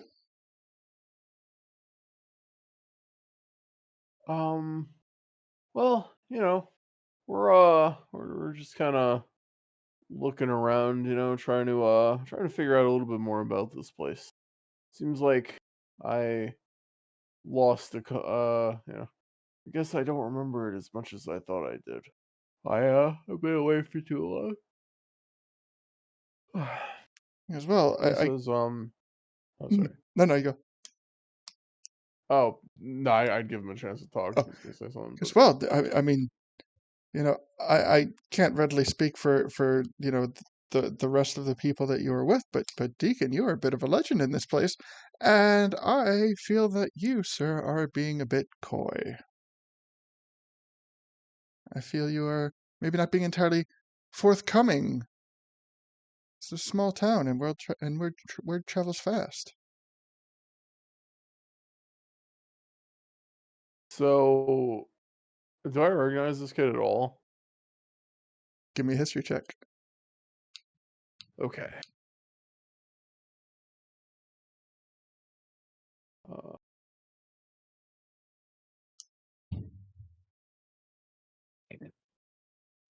Excuse me. 20. Oh, God damn holy shit. it. You know what? You start to piece it together because you recognize him. And as you're approaching, you didn't quite recognize who he was, but there was a certain air of familiarity to him. And then with his Oh with his no. arrogance and his entitlement for knowledge and the conversation that you had earlier in the day, it all Oh comes no. together. You do know this person. And growing up, this person was an absolute pain in the ass. He was the person who always wanted to be captain whenever anybody played a game.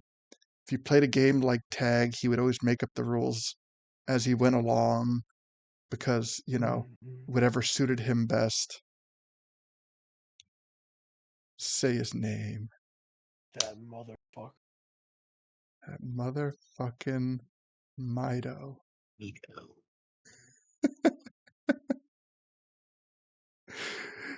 And it clicks with the moment that you recognize, the moment that you realize who he is, and he knows that you know who he is. He drops I what. do like this Seinfeld, like, Mido. Yeah. Newman. Mido. So the facade drops, the pleasantries stop, and he's like, "You do remember me. Yeah, unfortunately. You think you can just come waltzing back in here with your big, strong-looking friends and act like you own the place, and you want to know information just because and you know, but listen, you haven't been here. I have been here. I have been here through it all. I never left. I never left this town. I never left the people. And I always did what I needed to do while you were off gallivanting with your friends. And now you want to trudge your business back into my town? Why? I'm gonna say there is a look of like, I would say just genuine like guilt, because like How he worded it? I would imagine it's at this point he does kind of realize like, the last like 3-4 times he was here, outside of the holiday, he didn't even check on Guru, It's like I imagine that probably hits a sore spot. Such as life traveling. Mhm. And he- but so it's gonna get a little defensive. He's gonna be like, Kakariko's business is my business now, Fido. Did you call him Fido? I Yes.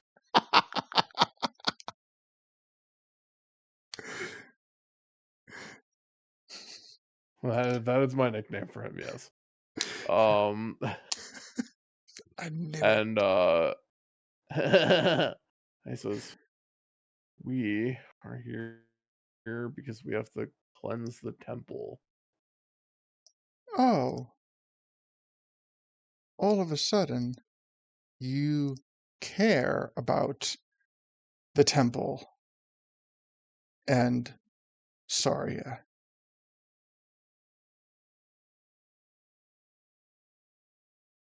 Well, I care about Saria too. And part of that is protecting her from people like you, which is why you will never find the missing rune. Already found it. What? Already found it. No. It's hidden in a place that you will never find it. Oh, if you were a dog, you would find it easily, and I found it easily. But you're not a dog. I was a dog.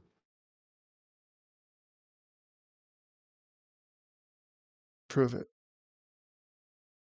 I turned into a mastiff. Not the dog. I got the rune. I don't believe that you found the rune. Where's the rune?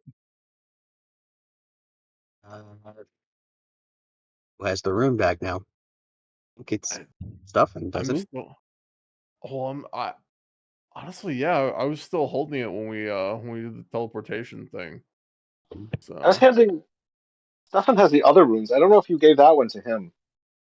no, yeah, I was actually still holding on to that one. Okay, I so hadn't Stefan has technically the given it other to him runes, yet. and Deacon has the one rune found. Yeah. Yeah. Okay. So Deacon, what do you do?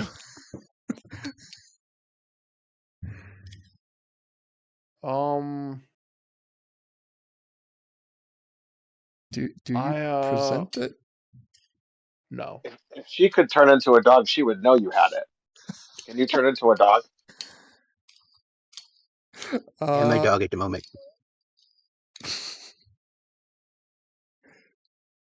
because listen, I'm not here for games or tricks or anything. All I know is that there's no way, even if you have the rune, there's no way you'd find where the temple is. Why is that? Because I'm not gonna tell you. But you've been to the temple, right? Oh, I know all about the temple. I'm going to sniff him, see if there's an odd scent, and then see if I can follow that to the temple.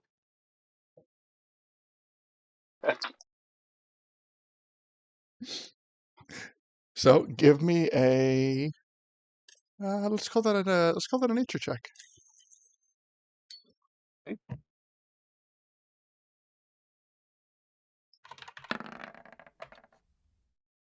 17.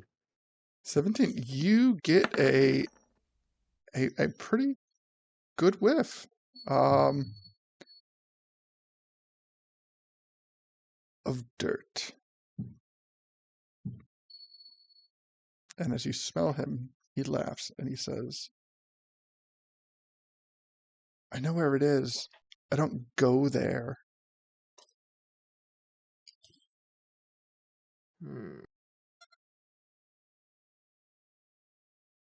You go, okay, and then pee on his shoe.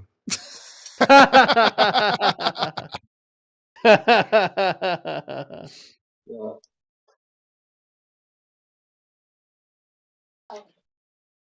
If you know They had a anything about list. big dogs, big What pee. do I have? Try not to get too many distracted. I got some. But they need.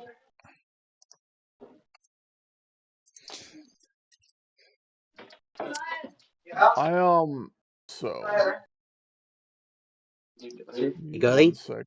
I gotta shuffle. Oh, Yep. What's up? don't have any, like, I can find other temples because I'm a sage type power, do you? I think we tried that, and I connected through them through a dream, essentially. Yeah, but now you might be closer to one. Can you try again? Sure. All right. So Sim sim salabim. all right, Gully's kind of like tries to tune himself into a tuning fork to see if he can feel any residual vibrational presence of any nearby temples, and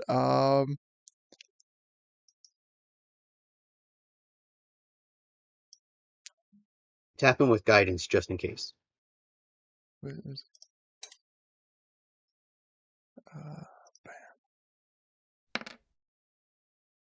uh, 1, 2, 3, 4, 5. He points in. Where's the? He goes, I think it's that way. Oh, Okay. right there where there's a little cave entrance. Yeah, that makes sense. What were you saying, Deacon? oh, I honestly, I was just saying, I was just like looking through my cards, trying to think about, like what the most embarrassing spell I could use on him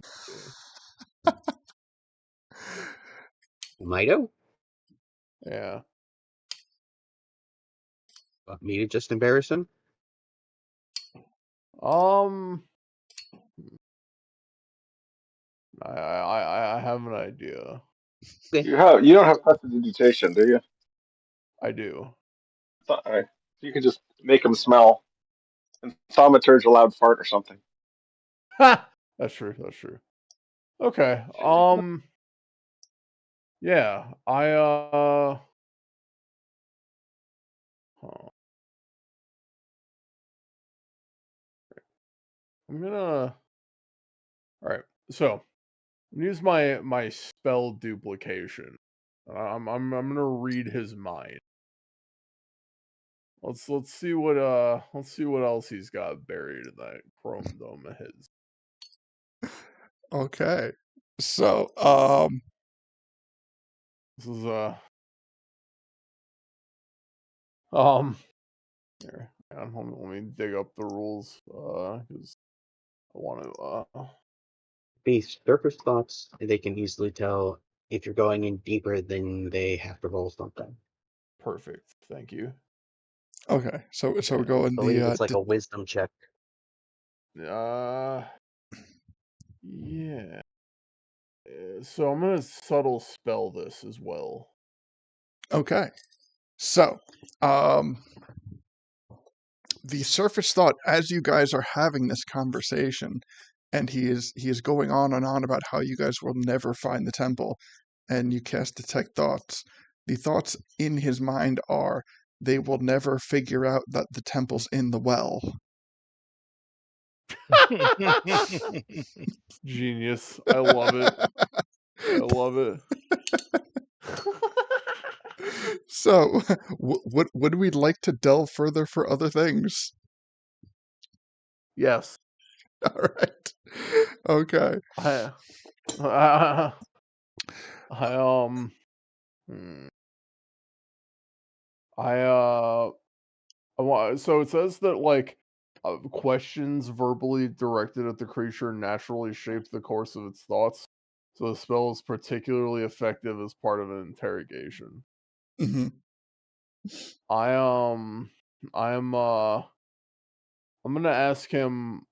So if he likes playing in dirt, likes he likes playing in dirt more than even the Deku scrubs. What other kind of filthy business has he been getting up to? And he replies, he goes, "No, I don't like playing the dirt. Dirt is filthy." And the intrusive thought is, secretly,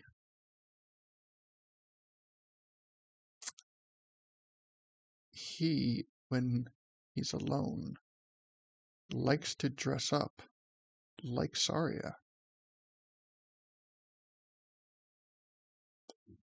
Huh.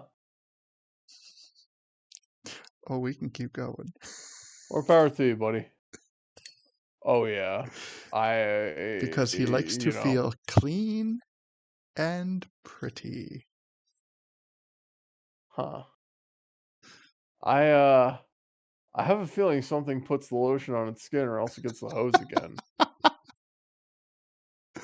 I'll tell you what, given the time frame we're at, um, and the spell, let's, if you'd like, you can do up to 2 more questions. Okay. Can- Um Counter proposal. Next week Uh-huh. for the talk session, can it just be all questions probing into his mind? You know what? I'm with it. Yes, Yes. that is a fucking gorgeous. Perfect. Yes, okay. So this is I where we love will it. end That's this. comedy gold. This is That's absolutely where we will end this. gold. Beautiful. Okay. So let's see. Let's see. Where's the scenes? Okay. So, okay. Awesome fucking session. Awesome session. Um, we have finally got an ending to the Iturbe story. We have revisited points of interest in the kingdom. We have found the forest temple, and we are about to delve into and probe the mind of who is quickly becoming the most obnoxious and hated NPC in the campaign Love it. Mido. that we didn't even know existed. Well, that we collectively did not know existed until this session. So I Mido love is it. I love it. absolutely, yeah. Mido is in for a ride. And if you would like to be part of that ride, absolutely tune in for next week's session, because we are going Hell to, yeah. yeah, he is going to be a fun character to delve into. But Hell yeah. yeah. So my fidgeting thing for the night, by the way, if you missed my haul video, my dice spinner that I got for Christmas, I've just been like having fun with it the whole night. Yeah. So sometimes I'm not sure how like sensitive my microphone is. So when I do things that will potentially make noise, I like to point out what it is, because I have been doing this the entire fucking session. Nice. But like, it's funny, I never thought myself like a fidget kind of person, but I found this really cool thing. It's like, meh, sorry. When it comes, it'll hopefully be coming fair. soon. I'll show you guys. But yeah, so thank you everyone for joining in tonight's session. I had a freaking blast. I can't wait to run this out. I can't wait to show you the forest temple. Same. And thank you, Fuzzy. And I am pointing out as a fair warning that this is going to be a bad temple. I'm letting Yay! I'm letting you guys know that this is probably the temple that I pulled the absolute least amount of punches on. So in terms of like lore. So yeah, we're going to run this out. The good times stop here, boys. If Yes. you want the happy ending, you miss the next session. Yeah. If you want the happy ending, go see episode 39 or 49. Rewatch this one because we're gonna hit a dark spell. We're gonna hit a dark spell. I'll let you know Nice. that right out of the fucking gate. Hell So yeah. thank you, Gully. Thank you, Stuffin. Thank you, Lito. Thank you, Deacon. Thank you, everyone. You're fucking awesome. And tune in next week for the chat session where we will properly delve into the recesses of the mind of Mido. Hell yeah. So until then, Bye. thank you and bye. Later. Bye.